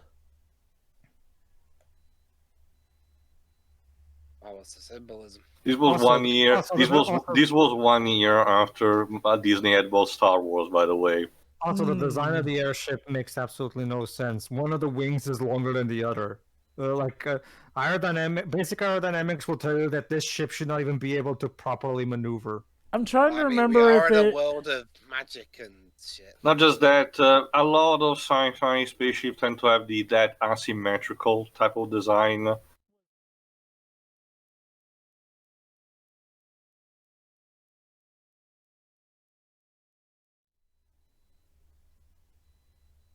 So there you go, Shiro. You ever wondered what Eugene would look like if he was blonde? There you go. Cool. At least you could have one takeaway from this movie. Well, like I said, there's Loki. So. Yeah, but he's supposed to be funny. Like Now, he doesn't get credit for coming here to do his job. You see, brother, now this is pod racing. That's the thing, Shiro. He's the only one here doing his job. That's the thing. What are you talking about? Chris Hemsworth is totally doing his job, guys. I mean, that's the thing. For the Earth scenes, Darcy's supposed to be the funny one. Also, to be fair, Joe, I think Chris Hemsworth is fine in this movie. I don't think he is that bad. Considering the script he was given, he could have been worse. To be fair, yeah. His thing is that, you know, as far as the heroic straight man goes, he does his job just fine as Thor. Better than Hopkins, that's for sure. Which is kind of sad. Yeah, that's the thing. I've been able to find what a lot of actors were thinking during the making of this movie, but not anything on what Anthony Hopkins was thinking during it. Again, it's like I keep saying, when these incredible actors, when they reach their old age, they get to a point where they just don't care anymore, and they're just doing whatever they want just to have fun. again, Robert De Niro has completely given up on making good movies like years ago. Oh, look, guys, we're in a totally not generic-looking yellow grain filter area now. He was the one at the beginning. I know, but it looks... The Battlefield was... Oh, look at that. It's Christopher Eccleston putting makeup. Oh, that is harsh in hindsight now. So much. Asgard is meaningless. Yeah, that's the... But yeah, okay. Let's talk about our main villain here. Part of the reason I completely forgot about him is because they cut away scenes from him. I literally feel nothing regarding that main villain. I just know, even his evil plan is just reprising a war that he wanted to finish a long time ago and only got, could not because Odin cock-blocked him. Keep in mind, this is a guy who killed Thor's freaking mother. We should be livid at the guy. And yet, I don't care. No, because we also need to focus on getting the Aether outside of Jane Foster. Well, Jeremy, to be honest, part of that, at least for me, is I don't really care about as many. Well, Dwibs. All part of the issues here and there. But even if you didn't care about her, though, it should be considered a pivotal act. Because, she was legit a main character here and there. And yeah, you could say that part of it was not caring about her. But when you don't even care about the person who did kill her, I mean, okay, maybe if it were like, just a random mook who came in and slaughtered her, sure, but no, he was the big bad who did do all that. We don't have time for this. Okay, let me put it like this, Dwibs. Imagine if, after Sephiroth killed Aerith, you didn't really care about who Sephiroth was. Or Aerith. That too, yeah, but I mean, Sephiroth was a major deal villain here and there. Now, imagine if he was so lame that despite killing one of your main playable characters, you tend to forget about him because he's just, forgettable. That forgettable. Like, they really did this villain a disservice. Like, now granted, I'm not familiar with the original comic book counterpart, so I have no idea. Like I said, me neither. I only have experience with what the tiny event happened, and it wasn't... Go back! Yeah. Again, like I mentioned, every time we cut back to Earth, the plot just goes into a fucking wall. I will say this, though. I'm honestly considering that the only reason that this villain wasn't as complained about as much as, say, the Mandarin was because that the villain wasn't as well known from the comics as, say, the Mandarin was. True. Because they didn't have the plot twist of Loki turning out to be, an actor playing a role. Not only that, but this main bad guy here, essentially, who knows? For all we know, they could be doing him just as big, if not more, of a disservice. I just am not aware. Mm-hmm. So, by the way, aside from the Stanley cameo, we could have cut easily away the scene with the Doctor from before, and nothing would have changed. Well, I get the feeling it was literally just put there for the Stanley cameo. For the Stanley cameo, yeah. So, Selvig, are you still crazy or not, or are you fine now? You talking sense? Who cares?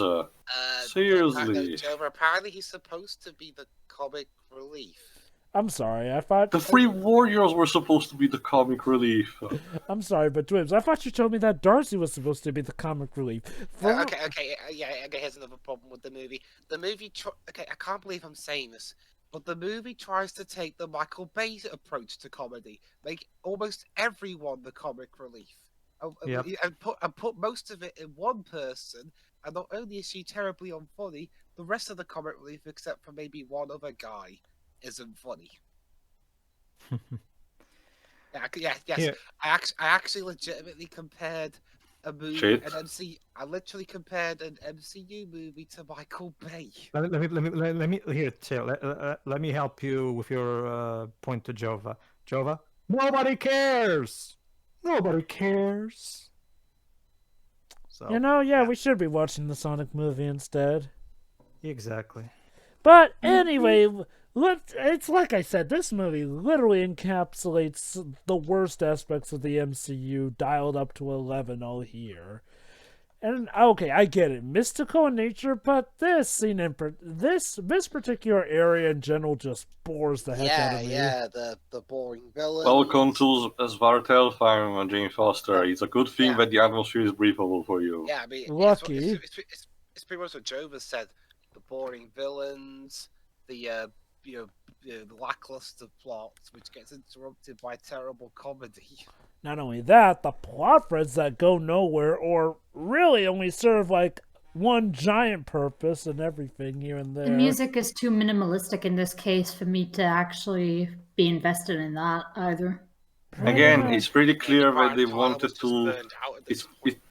It's pretty clear that they wanted to have a Lord of the Rings style approach, so they wanted to ape up that score as well. But it's clear that this composer is not fit now, for the job. Now, to remind me, despite the MCU being all hot stuff and everything, did fans call this movie out when it first came out, or did it take a few years? I don't remember. Like I said, Jova, I wasn't caring about the MCU at the time, and it was a bit of a slightly turmoil point of my life.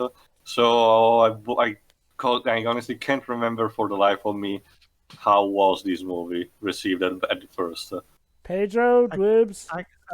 Basically, when it first came out, it got middling reception. Yeah. Most people were like, it was good, or it was okay, or whatever. Nowadays, not really. Okay. The movie still, like I mentioned, the movie still holds a 66% on Rotten Tomatoes, but I think it's still a tad too much. I saw this movie with my dad. Mm-hmm. Even back then, Joe, people weren't exactly ecstatic. So, who else saw it in cinemas then? Hold on. I saw it at my dad's house. I didn't see it in cinema. Oh, okay. Hold on. Wait for it.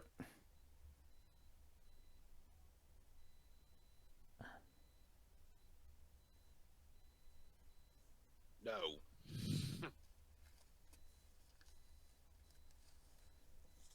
Yes, he was. Whatever you said.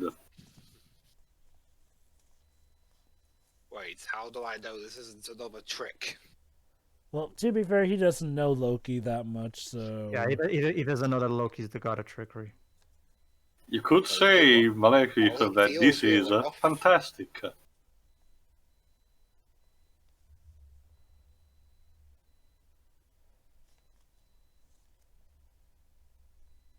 You're not impressing anyone, you do know that. I'm being held up by an invisible force that threatens to kill me. Why does this feel somewhat familiar? Don't do it for kids.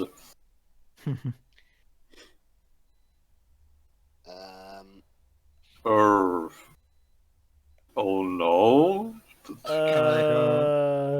She's having a vision of the future. If this happens, the Earth will be consumed along with the rest.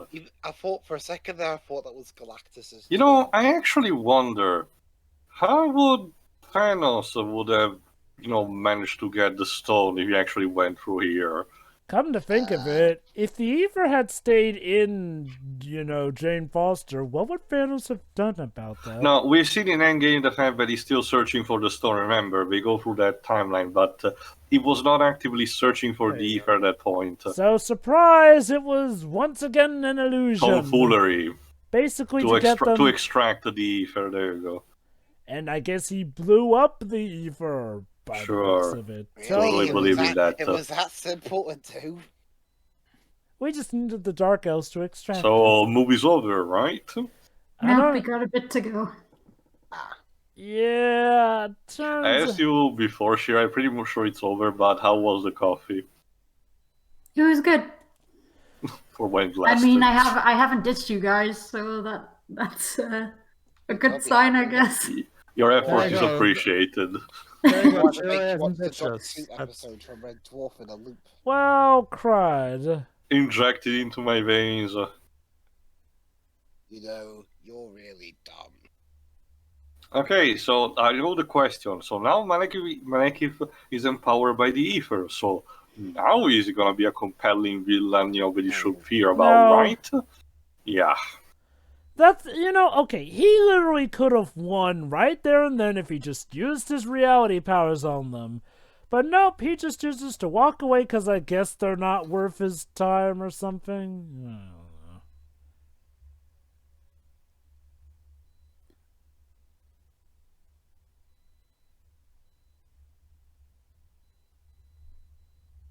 I don't know. For a second there I thought... Damn new kinetic energy. Oh! Yeah. That happened. Ow. How long Come on, Thor. You breed a freaking stone golem in the first movie. You can handle It this was guy. not just that at the beginning, but in the first movie it was living metal. Yeah, why is he having trouble with this guy now? I don't know. Because shut up, that's he's why. tired. No, I got it. He just needs a nap. He's like Shiro, he really needs a coffee. I think you could say Well, that they for are a Shiro, lot of but- people but on do the they set think of he'd this be movie. compared to- Shiro, but you think he'd be compared to Thor today? Did you think you could get some coffee before, Shiro? No, you got it wrong, man. You need to... Oh, sorry, go on. What, Pedro? Do you think you can get some coffee for Shiro, since he seems like he needs it too? Do we even know what caffeine is? I don't think I have enough coffee for it to actually work on him. Oh dear. Also, I will say, no, you got it wrong, man. You need to, smash the stone and then throw it on Balder, not Lothar. Well, Yeah, I still understand why the MCU never adapted Balder. do we know for sure? Do we know for sure if human beverages don't have the same effect on Asgardians? Oh. Well, it's not that they wouldn't have the same effect, it's just it might take a lot to work. Yeah, we know in Age of Ultron, we do know that Asgardian liquor is actually more potent, so...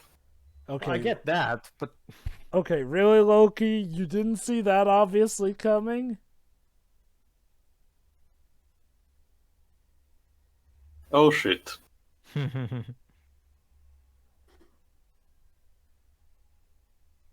And that is the dragon taken out. Anyway, oh sorry. Sucks for you. I'm actually well written in this movie. I forgot I was muted. Jova. What? I think I figured out the reason why the music's so uninspired in this movie. Because Loki's literally dying, and that takes away one of the best things from the movie. No, it's because Brian Tyler had a pretty busy 2013. I mean, he'd already did Iron Man 3, Standing Up, and the first Now You See Me before this. Was there a Fast and Furious movie that was coming out around that time as well? No. In fact, he couldn't do the Fast and Furious movie that came out. Because of these, oh man. So... Also, question. First time that you watched the movie, any of you, were you actually buying into this? I was not in either buying it nor... Well, I was more like, I'm gonna wait and see. Okay, I'll admit, my biggest confusion was that... I do like in Thor Ragnarok that they both used a reenactment of this scene to explain... With Sam Neill and Matt Damon. While also parodying that scene. Anyway, to answer Tia's question, my biggest concern was, shouldn't he turn back into his ice giant form if he's dying? Well, we did see something like that. He was actually getting blue. He didn't turn into his actual ice giant form from the first movie, though. Like, shit. Also, not only that, but while I know what's coming, but they don't explain how he, did that. Yeah, we'll get to that. Illusion, magic, trickery, Yeah. No, but that's the thing. We're still missing a piece, if I recall correctly, but I will mention this in the final thoughts. Yeah. I'll mention it when we get to that reveal anyway. Because, yeah.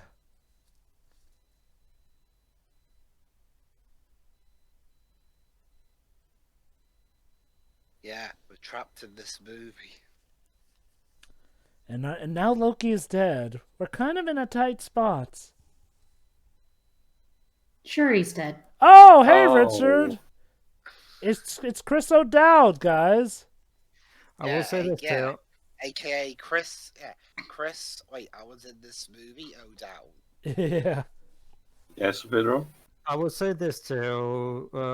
Still more easy to buy than Joker supposedly dying in Suicide Squad. True. Oh yeah, I totally buy that you're killing the Joker in his first movie appearance in the DCU. Yeah. I still haven't seen that movie. But don't bother, it's terrible. Sure. Okay. I'm gonna say it. It's a better movie than this. But don't. No, I am for as much as these movies more painful. At least I prefer the visuals better here than in that movie. No. I'm legit gonna call that the Suicide Squad is a better movie than this movie. But Jova, don't worry. Chris O'Dowd would be in much better movies than this afterwards, including the classics Miss Peregrine's Home for Peculiar Children and Mary Poppins Returns. Okay, when it comes to the former, I've heard mixed things about that movie, so maybe I didn't like the Miss Peregrine. Oh, you actually hanged on me on here. But yeah, again, it's like the Tim Burton lottery. That was one of his duds. But yeah, I'm gonna be serious. The Suicide Squad is a much better movie than this, by far, in so many ways. Characters are more compelling. I actually give a damn of the plot here and there, unlike this one. And the comedy is not nearly as terrible there as it is here. But the editing, though.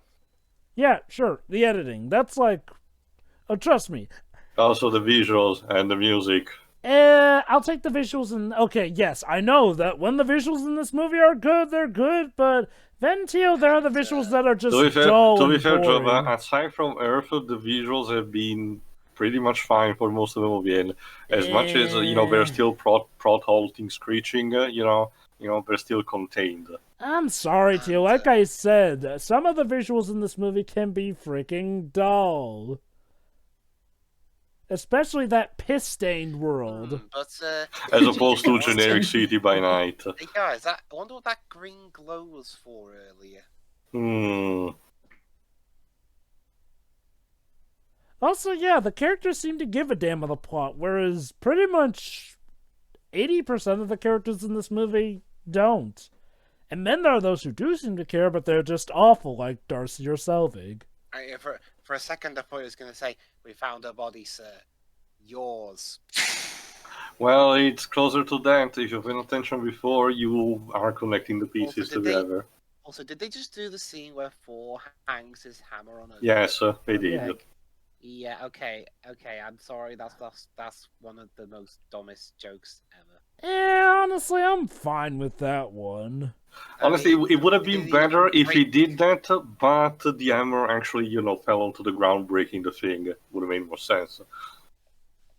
Don't you see, Tio? The hanger is worthy. Of course it is.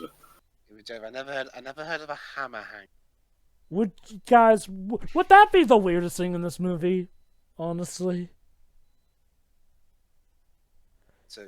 So again, is Selvig? Of course, it's always Greenwich. So is Selvig supposed to be like sane now, even though he's literally in his underwear?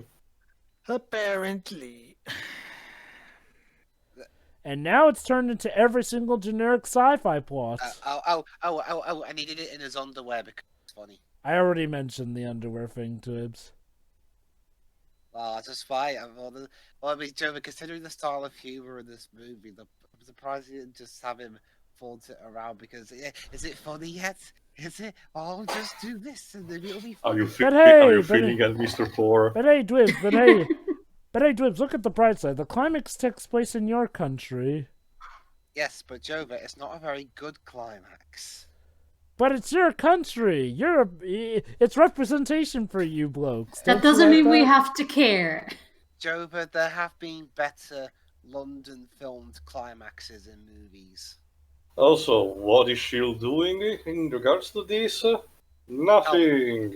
In terms of climaxes in Britain, set in London even, Trainspotting was better, and that was a more low-key movie. So here's the question our audience are probably thinking now, Tio.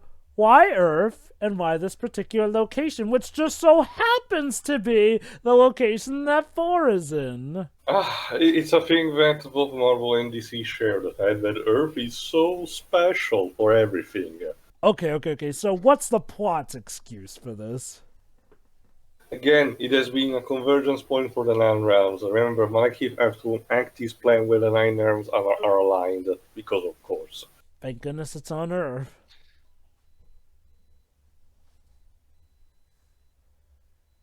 We are the children of Thanos. Oh wait, sorry, wrong entry. Thinking of a better movie there for a bit. Yeah, the children, even though we all look like we're 40. It's a title. To be fair, Dwib, honestly, I prefer how we were called in the comics of the Black Order. To be fair, Dwibs, even Squidward looked way too old to be a children of Thanos. Don't you mean Voldemort?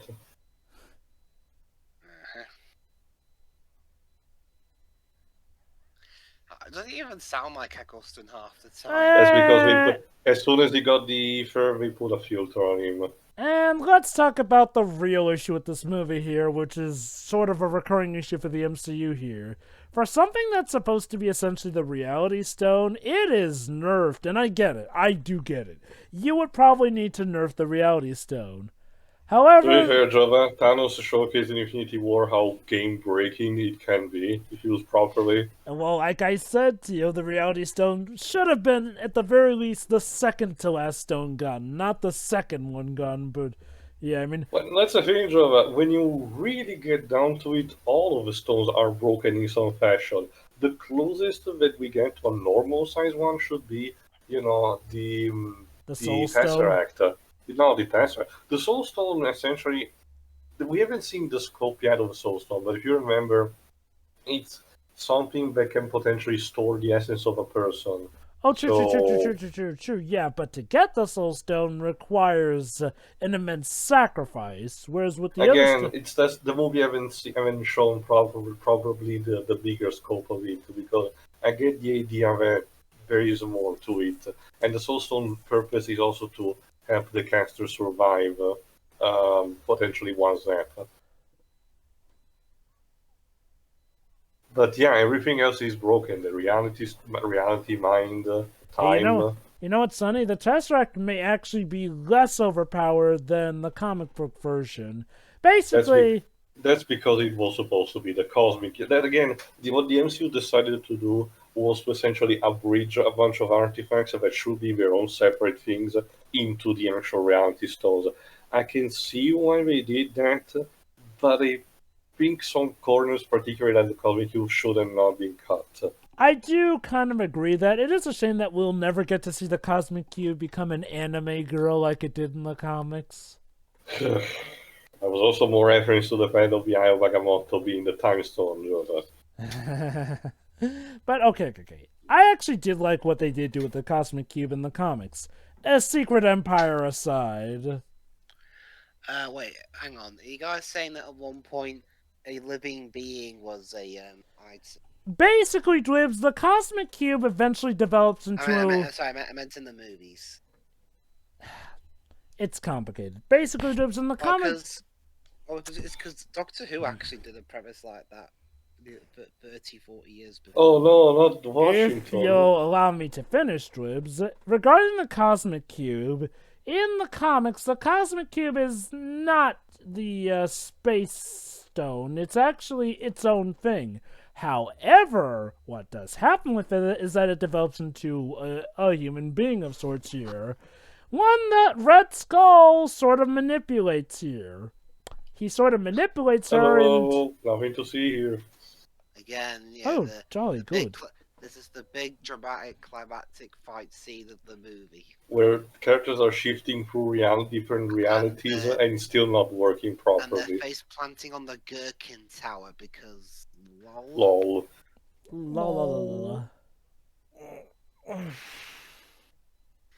Well, 20 more minutes. But less than that. Not less than that if you don't count the credit. But then again, we have to... Yes.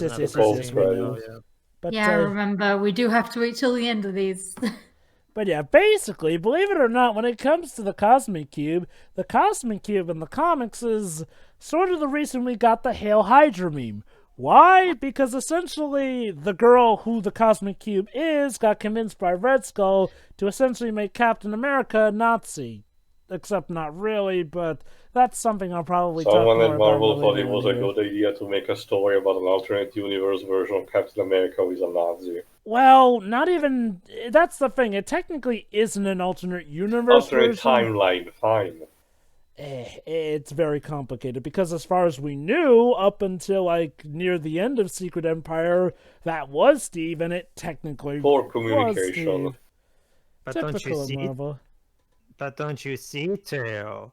Captain Oh America... my god, guys! Ian's super strong now! Yeah, no. But don't you see, Theo? Steve being patriotic and wanting to do good for his country makes him a boring character. It might be, but the solution is not turning him into a Nazi. Oh, and look at that, guys! They're in love. Or even better, Theo, do what the writers of this movie usually do, which is put him in stories where he can be interesting. Oh, King's Cross. Oh, cheering across. My bad, please. Remember when people could get into metros and stay close to each other? I get that funny stuff is allowed to happen, but is during the climax, which literally is deciding the fate of everything, is this really a good... And okay, here's another thing. Michael Bay.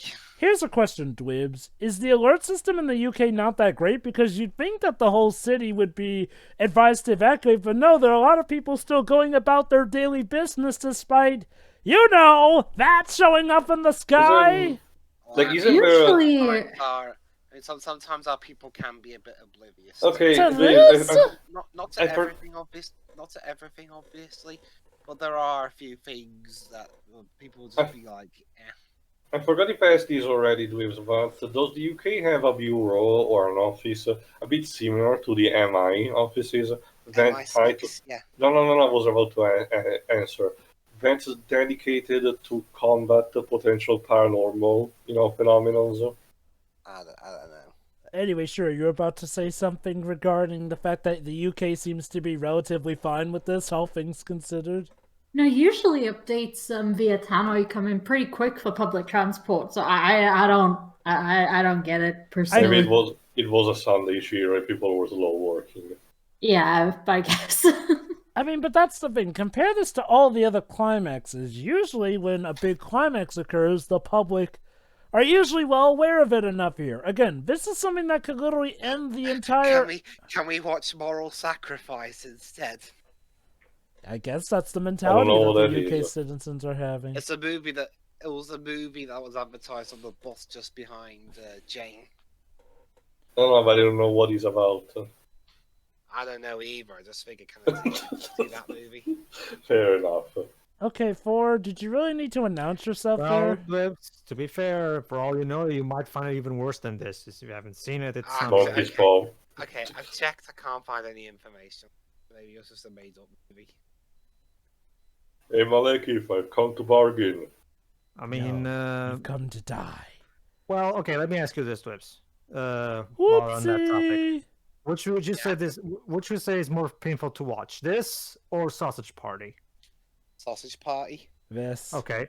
Well, there you go. I can't agree with you because I haven't seen Sausage Party, so I can't, in good faith, agree. Even assume that you're right. Pretty much. Garbage movie. Oh, again, I don't even have any interest in watching it. Period. I never had. Yeah, so. I mean, honestly, for as terrible as it is, you're not actually missing any kind of worthwhile experience by not watching it. Oh, snap. Carry on, I guess.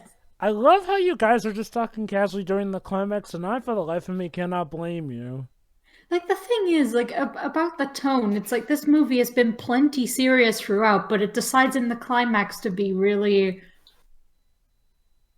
oddly funny? Humorous. Quote unquote? Wait, hold on. Did we just beat the bad guy? I couldn't quite tell. Wow, that was so underwhelming. Malekith be dead. So he died because he got separated or something? Oh yeah, I totally believe that Thor is dead. Shiori, allow me to remind you that the guys that wrote Infinity War and Endgame wrote this movie. You know what? People have bad days. Oh, they do. They do. Yeah. I mean, we didn't mention. We did mention that the guys were doing this for a paycheck. Oh, So... surprise! Poor Malekith gets crushed by his own shit. I was about to say, it really sucks for everyone who had to put up with this bullshit, though. Especially, Chris Eccleston himself, the guy playing the main villain, from what we've learned. You two were the chosen ones. It was so that you would bring glory to the MCU, not destroy it. Okay, I'll just say this right now. Timing! Okay. I'll just say this right now. If this movie had showed up in Phase 1, this might have killed faith in it. Like, okay, I'll also say this. The movies of Phase 2 are very, very, It was literally the start of Phase 2. Remember, both Iron Man 3 and this one were the start of Phase 2. Like, I get... Okay, they were lucky that Avengers had happened, so at this point, people were still excited for the MCU. Like, Phase 2 starts off with a good start and then a terrible continuation. Yeah, good start is marketing tactic. If okay, I'm gonna go in the middle, Dreams. I'm gonna say it was divisive. Yeah, I mean, okay, it's divisive at best, and people were legit pissed off at the start of it too, because again, it also showed. I was only expressing my own opinion. Yes, Dreams. I know. Also, remember you did say earlier in the movie that, people, like, it was divisive at first, but then it wore on people a lot more as time went on. Well, I was mainly referring to 2013 in general. That seemed to be a year of divisive comic books. Is that when this movie came out? Yes. This is 8-year-old this year. It doesn't feel like it, honestly. Okay, so audience. You're saying that it's timeless. Okay, audience. If you haven't seen this ending before, get ready to be befuddled and confused. And you the signs have been there. That's the thing, Tio. They weren't clear enough. Pretty much everyone was confused by this ending, so much that eventually some of the staff members had to explain stuff, and even still, we didn't properly understand until Thor Ragnarok came about. Again, you know things are great when the staff feel like they have to explain it in interview. Yeah, that's an issue. That's like Infinity War. Yeah, that's an issue even Infinity War had, sadly. Still good movie, but yeah. I mean, if it were interviews just about like little bits and pieces of stuff that was just minor and doesn't affect the movie a whole lot, then fair enough. But if it's major stuff like this ending and bits of Infinity War, then yeah. Endgame's a better movie, by the way. Yeah. Oh no, crap. It is. Oh, look at that. Once again, Forrest's like, I'm not worthy, but actually, no, it turns out you are worthy. By the way, Father, you're being uncharacteristically nice this movie. Well, son, I've become more energetic, finally. Also, I would like to tell you, don't worry, Winter Soldier is right around the corner. So... yeah, maybe a good 7 months, I think. Let me check, that's right. Let me check, actually. For the Dark World came out in November 2013, dates at least. Captain America The Winter Soldier released in April. Okay, let's get this over with. 5 months. Okay, now, yes, Loki survived. Now, let me say this from the get-go. Hoorah! Thank goodness the best thing in this movie survived. But it doesn't make any flipping sense in context of how his powers have worked here. The way his powers work are via illusion here and there. Yet you're telling me that Loki was playing 4D chess enough to go like, oh, I'm going to simulate this bad guy stabbing me through to the point where this, and not only that, that means he had to somehow find his way back to Asgard. Yeah, that's the biggest thing that I don't understand. And not only that, but this doesn't explain where the hell is Odin, seeing as how the last time we saw Odin, he was just fine, but nope, now Loki is here. To be fair, we don't. It's pretty obvious that the guard was telling Odin that they found that they known that Loki was dead was Loki himself, because he did assume the appearance of said guard beforehand. So It's an Aether incorporation. But it still begs the question on how Loki managed to get back to Asgard and managed to overthrow it off screen. Again, and this is the thing, it left so many people confused as to what was the status of Odin himself, what was up with Loki here and there. I mean, it was cool to see him alive, but it wasn't explained well at all. And Thor Ragnarok had to practically make up with that by finally explaining that stuff. Also, sorry, Christopher Eccleston, you deserve so much better than what you got. Kat Dennings! I won't be seeing you until 2021, so... 8 years. Wow. Yeah, and the bad taste that was left in my mouth from the comedy that you provided is even more... Wait, Alice Krieg was in this film? Yeah, she plays as one of the physicians. Yeah. Oh, I honestly did not know. She was there for one scene. You familiar with her? She was in Star Trek First Contact. A lot of Star Trek parallels in here for some bad Star Trek stuff. Specifically. Alright, post-credit scene. Okay. The first one, anyway. Well, mid-credit scene, you mean? Because it's time to give the Aether to someone who might know how to use it.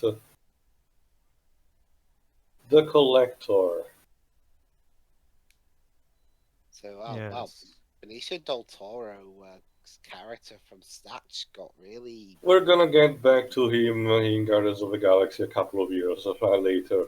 Hello. Also, in the background, it's not in this scene, mind you, but in the background there's probably a cage with Howard the Duck inside. Welcome. By the way, I also have to make sure that I have to be in the... I have to kill the little prince at the end of in 2 years, so... Those are some powerful eyebrows. Basically, they got Benicio del Toro to play the snake in the Little Prince movie.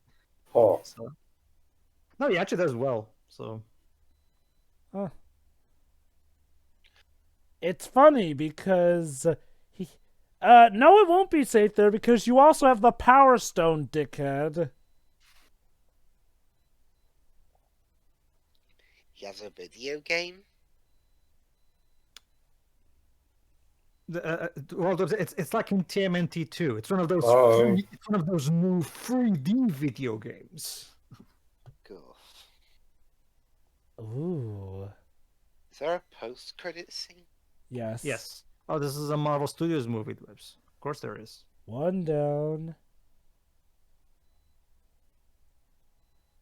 Yeah, it's not gonna go well for you, dude. Just letting you know. Alright. And some final thoughts in the meantime, I guess.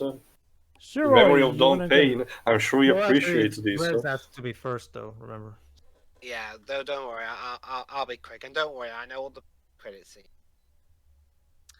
Yeah, final thoughts. Yeah, this movie sucks. It's nothing more than just dull action with a dull plot and god-awful comedy. I mean, which not only is it's not funny, you put it in the worst places you could possibly put it. I mean, during the climax. Seriously, like, again, that's something Michael Bay would do.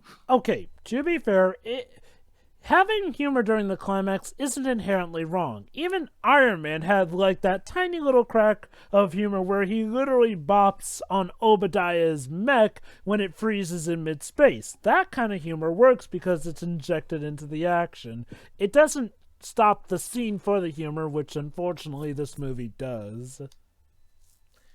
Not to mention half the actors look like they'd rather be anywhere, especially Natalie Portman, and even more, especially Anthony Hopkins. Well, it's funny you mention that because Portman has literally gone on record to say that she did not want in this movie. Yeah, she only did it because it was either that or being caught for 5 years. You don't break ties with the mouse that easily, Portman. Uh-huh. Yeah, well, it depends on the project. But I mean, what else can I say? It's a terrible movie with pretty much the worst of the end. It demonstrates how the MCU at its worst. Like, the MCU can get a bit carried away at times. Like, and it's perfectly demonstrated with this movie, with all the problems that I've listed, not just in my final thoughts, but over the course of the commentary of this movie. Fortunately, the MCU does, as of the time of this recording, and as relates to the movies, the MCU does not get any worse than. So that's something of a blessing in disguise, and thankfully, the next movie we're doing is one of the best ones of Phase 2, if not the whole MCU. But we're not there yet, so yeah, that's it. Screw this movie, and that's it. Shirai? Well, it was a lot easier to sit through this time around. I'll give it that. It helps to have friends of watching this. Yes. But aside from that, no, my opinions of it haven't really changed. It's very boring. I'm gonna forget about it pretty soon, most likely. The music is unremarkable. Aside from the characters who are supposed to be funny, nothing else really works. And I'm not even just talking about humor, I'm just saying nothing really works in general. I don't care about anyone or anything. The movie at least looks good a lot of the time. That's all I'm giving it. Oh, it's a shit. Hey, Jova, did you notice Shiroi unintentionally just referenced the Clone Wars movie? Wait, what? There's a point. There's a line in the Star Wars Clone Wars movie, the pilot movie that was made in 2008, where Obi-Wan literally says, "Nobody cares about anything or anyone." Oh yeah, that's right.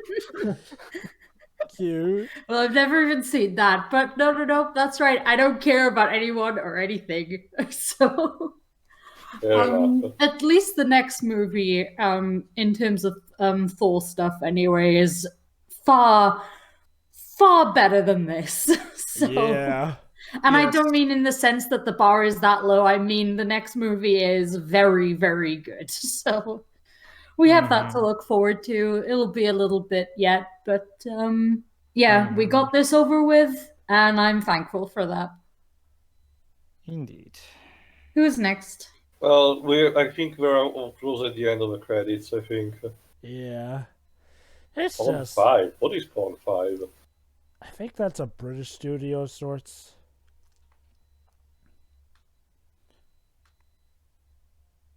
Yes, this was done in color. Oh, yeah. So what? The persons and events in this motion picture are fictitious, and similarly to actual persons or events is unintentional. Oh, what? No, this totally happened. Here? Hey, Jane. Is this supposed to be her shawarma moment or something? I don't... Hey, Selvig. Hey, 4!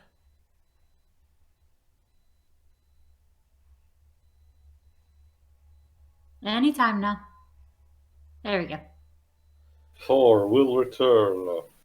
Very After briefly, he's hugging face with Jane Foster. Is that the next movie? No, the next movie is Winter Soldier. Oh yeah, we kind of left that running around.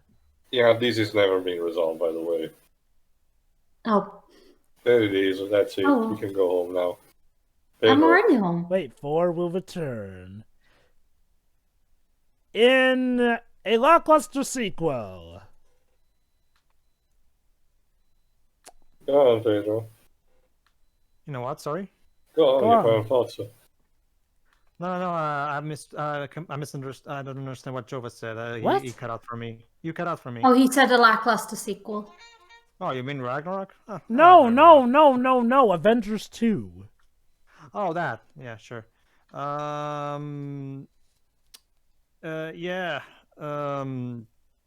That was something. Okay, so that was bad Star Trek movie guest starring Loki occasionally, so you could, perk up the thing here and there. And that was basically it. So, like, what was good in the first movie is now bad. The new stuff is not very good either. The only really good things in this movie are some of the visuals, and of course Tom Hiddleston, who once again is absolutely fantastic in this role. This man is way too good for this movie.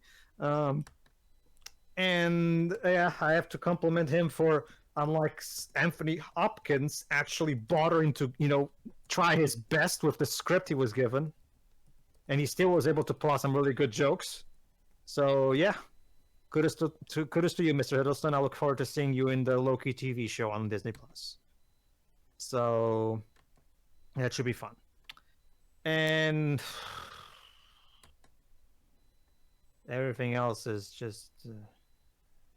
This movie feels like it came out of an anus, specifically Chris and Steven's anus, and including the piss stained background that I mentioned. Yes. They crapped this movie and then pissed on it for good measure. The looks show that. That's the basic gist of it. This is why you don't smear shit on the walls, kids. Exactly. It's just a very terrible movie that, yes, it does. I recommend just reading the footnotes, because so you can know that the reality stone is introduced here, and that's basically it, really. Like the story itself is terrible, the characters are bad, aside from Loki, of course, and the music is forgettable. The visuals are hit and miss, and more miss than hit. And yeah, it's just a complete ball of unfunny crap happening, and that's basically it. There's so little that actually happens that's worthwhile in this movie that it really is. And that's a sad thing. Arguably, this movie is more important to the overall continuity than a lot better movies. It's more so the disappointment that's the worst part. I mean, I expect terrible movies from the guy who gave us Terminator Genesis, so that's not like, but I expect better from Chris and Steve. And wasn't this like their start at the MCU? No, Joe, but this is Christopher Martin and Stephen McFeely, the guys who gave us Captain America and the First Avenger. Oh, god damn. They wrote Captain America and the First Avenger, then they wrote this, then they wrote Winter Soldier, then they wrote Civil War, and then they wrote the Infinity Duology. They're my favorite comic book movie writers. They're the best at balancing comic book like they do both things. They tell great stories on their own whilst embracing comic book aesthetics and identity, and they're not ashamed to embrace the comic book nature of it all. Mm-hmm. So they're the best of both worlds, basically. And they've proven with their recent films that they're capable of even making movies with a shit ton of characters on them, which a lot of people thought it was going to be a problem, and yet they handled it beautifully. So now, why the hell is this movie like this, despite them writing it? I cannot understand. I don't understand it. It doesn't make any sense that this is from the same people that wrote those movies. It literally doesn't feel anything like it at all. It's baffling. What the hell happened? It really is baffling. Like whatever. Maybe yeah, whatever. The point is, this movie sucks, and just read the footnotes. Don't bother with this one. Just read the footnotes. I'm done. Yeah. This, again, I'm gonna say it. It's even worse than Iron Man 2, the glorified commercial. I mean, at least if Iron Man 2... At least if Iron Man 2, I didn't feel like I had time literally torn away from me. Like, I have a bit of a confession. This is the second time I've watched this movie. The first time I ever watched it was with family.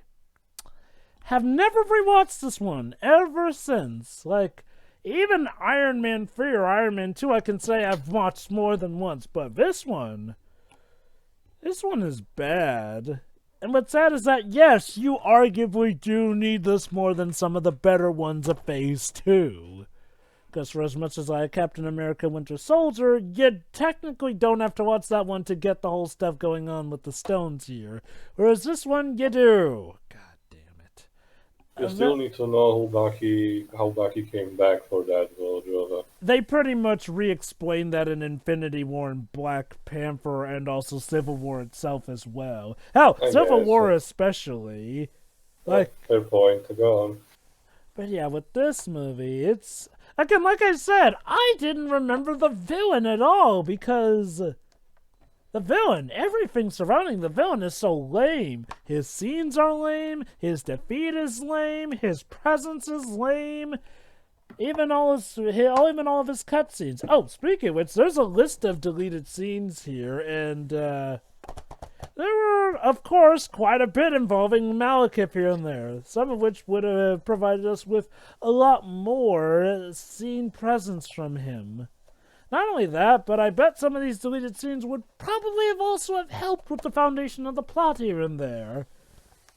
I mean, I'll admit, the plot doesn't feel long to me. It should because it's bad, but it doesn't, so I guess that's one mercy.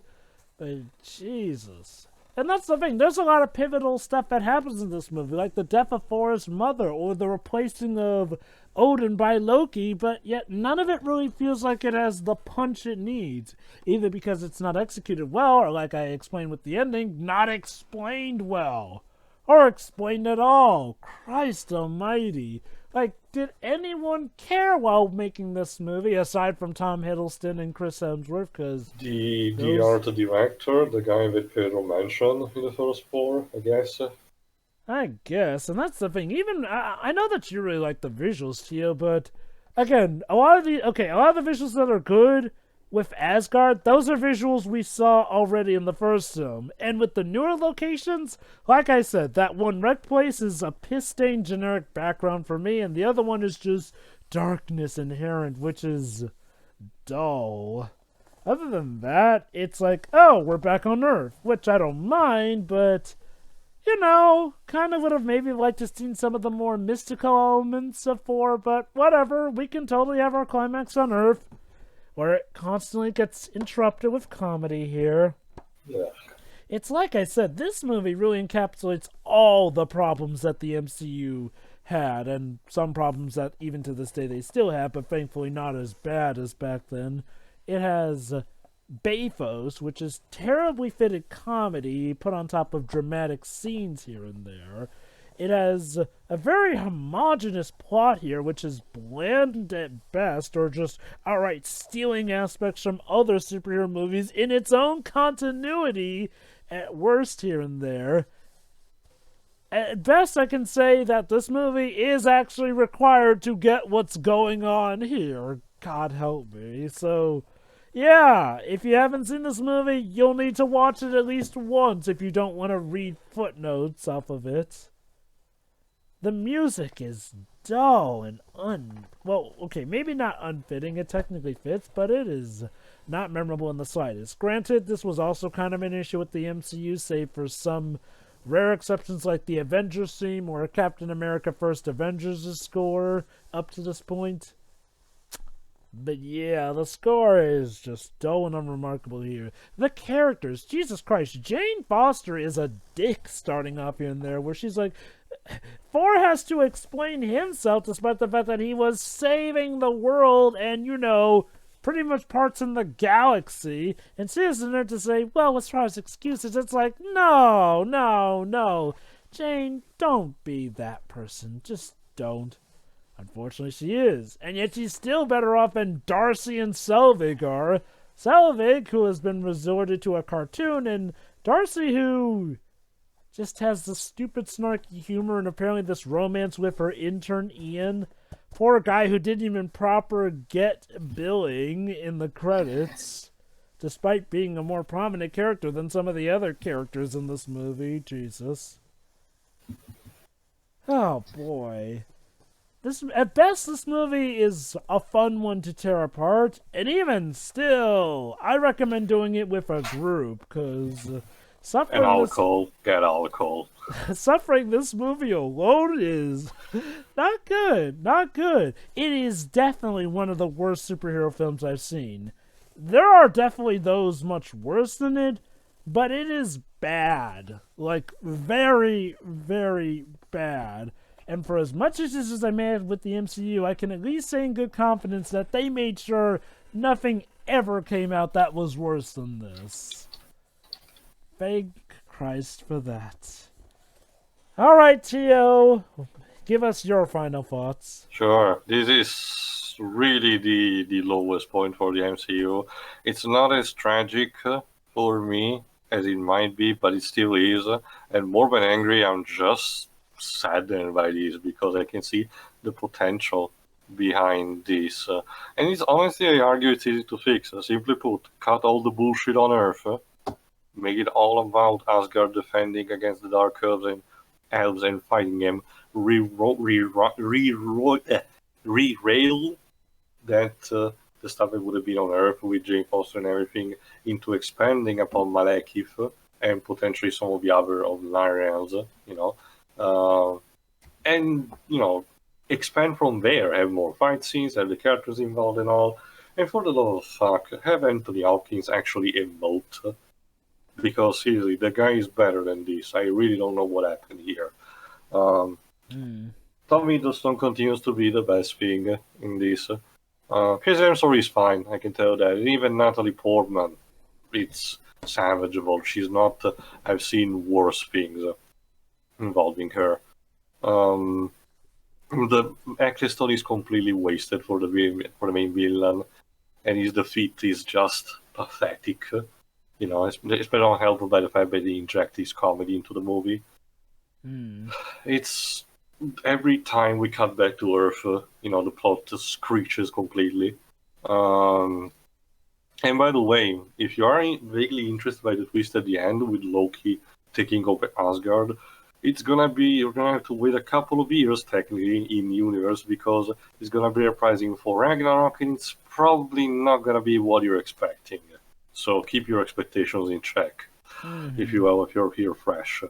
But no, this movie is still important, because you need to know about the reality stone, sadly, about it. But otherwise, it's just another confirmation that Phase 2 was onto a very rocky start. But, starting with the next movie, things are back on improving. Because next time, it's time to check back onto Steve, essentially being haunted by ghosts from his past, and revelations that will make sure nothing will be the same. See you for Captain America, the Winter Soldier. See you then.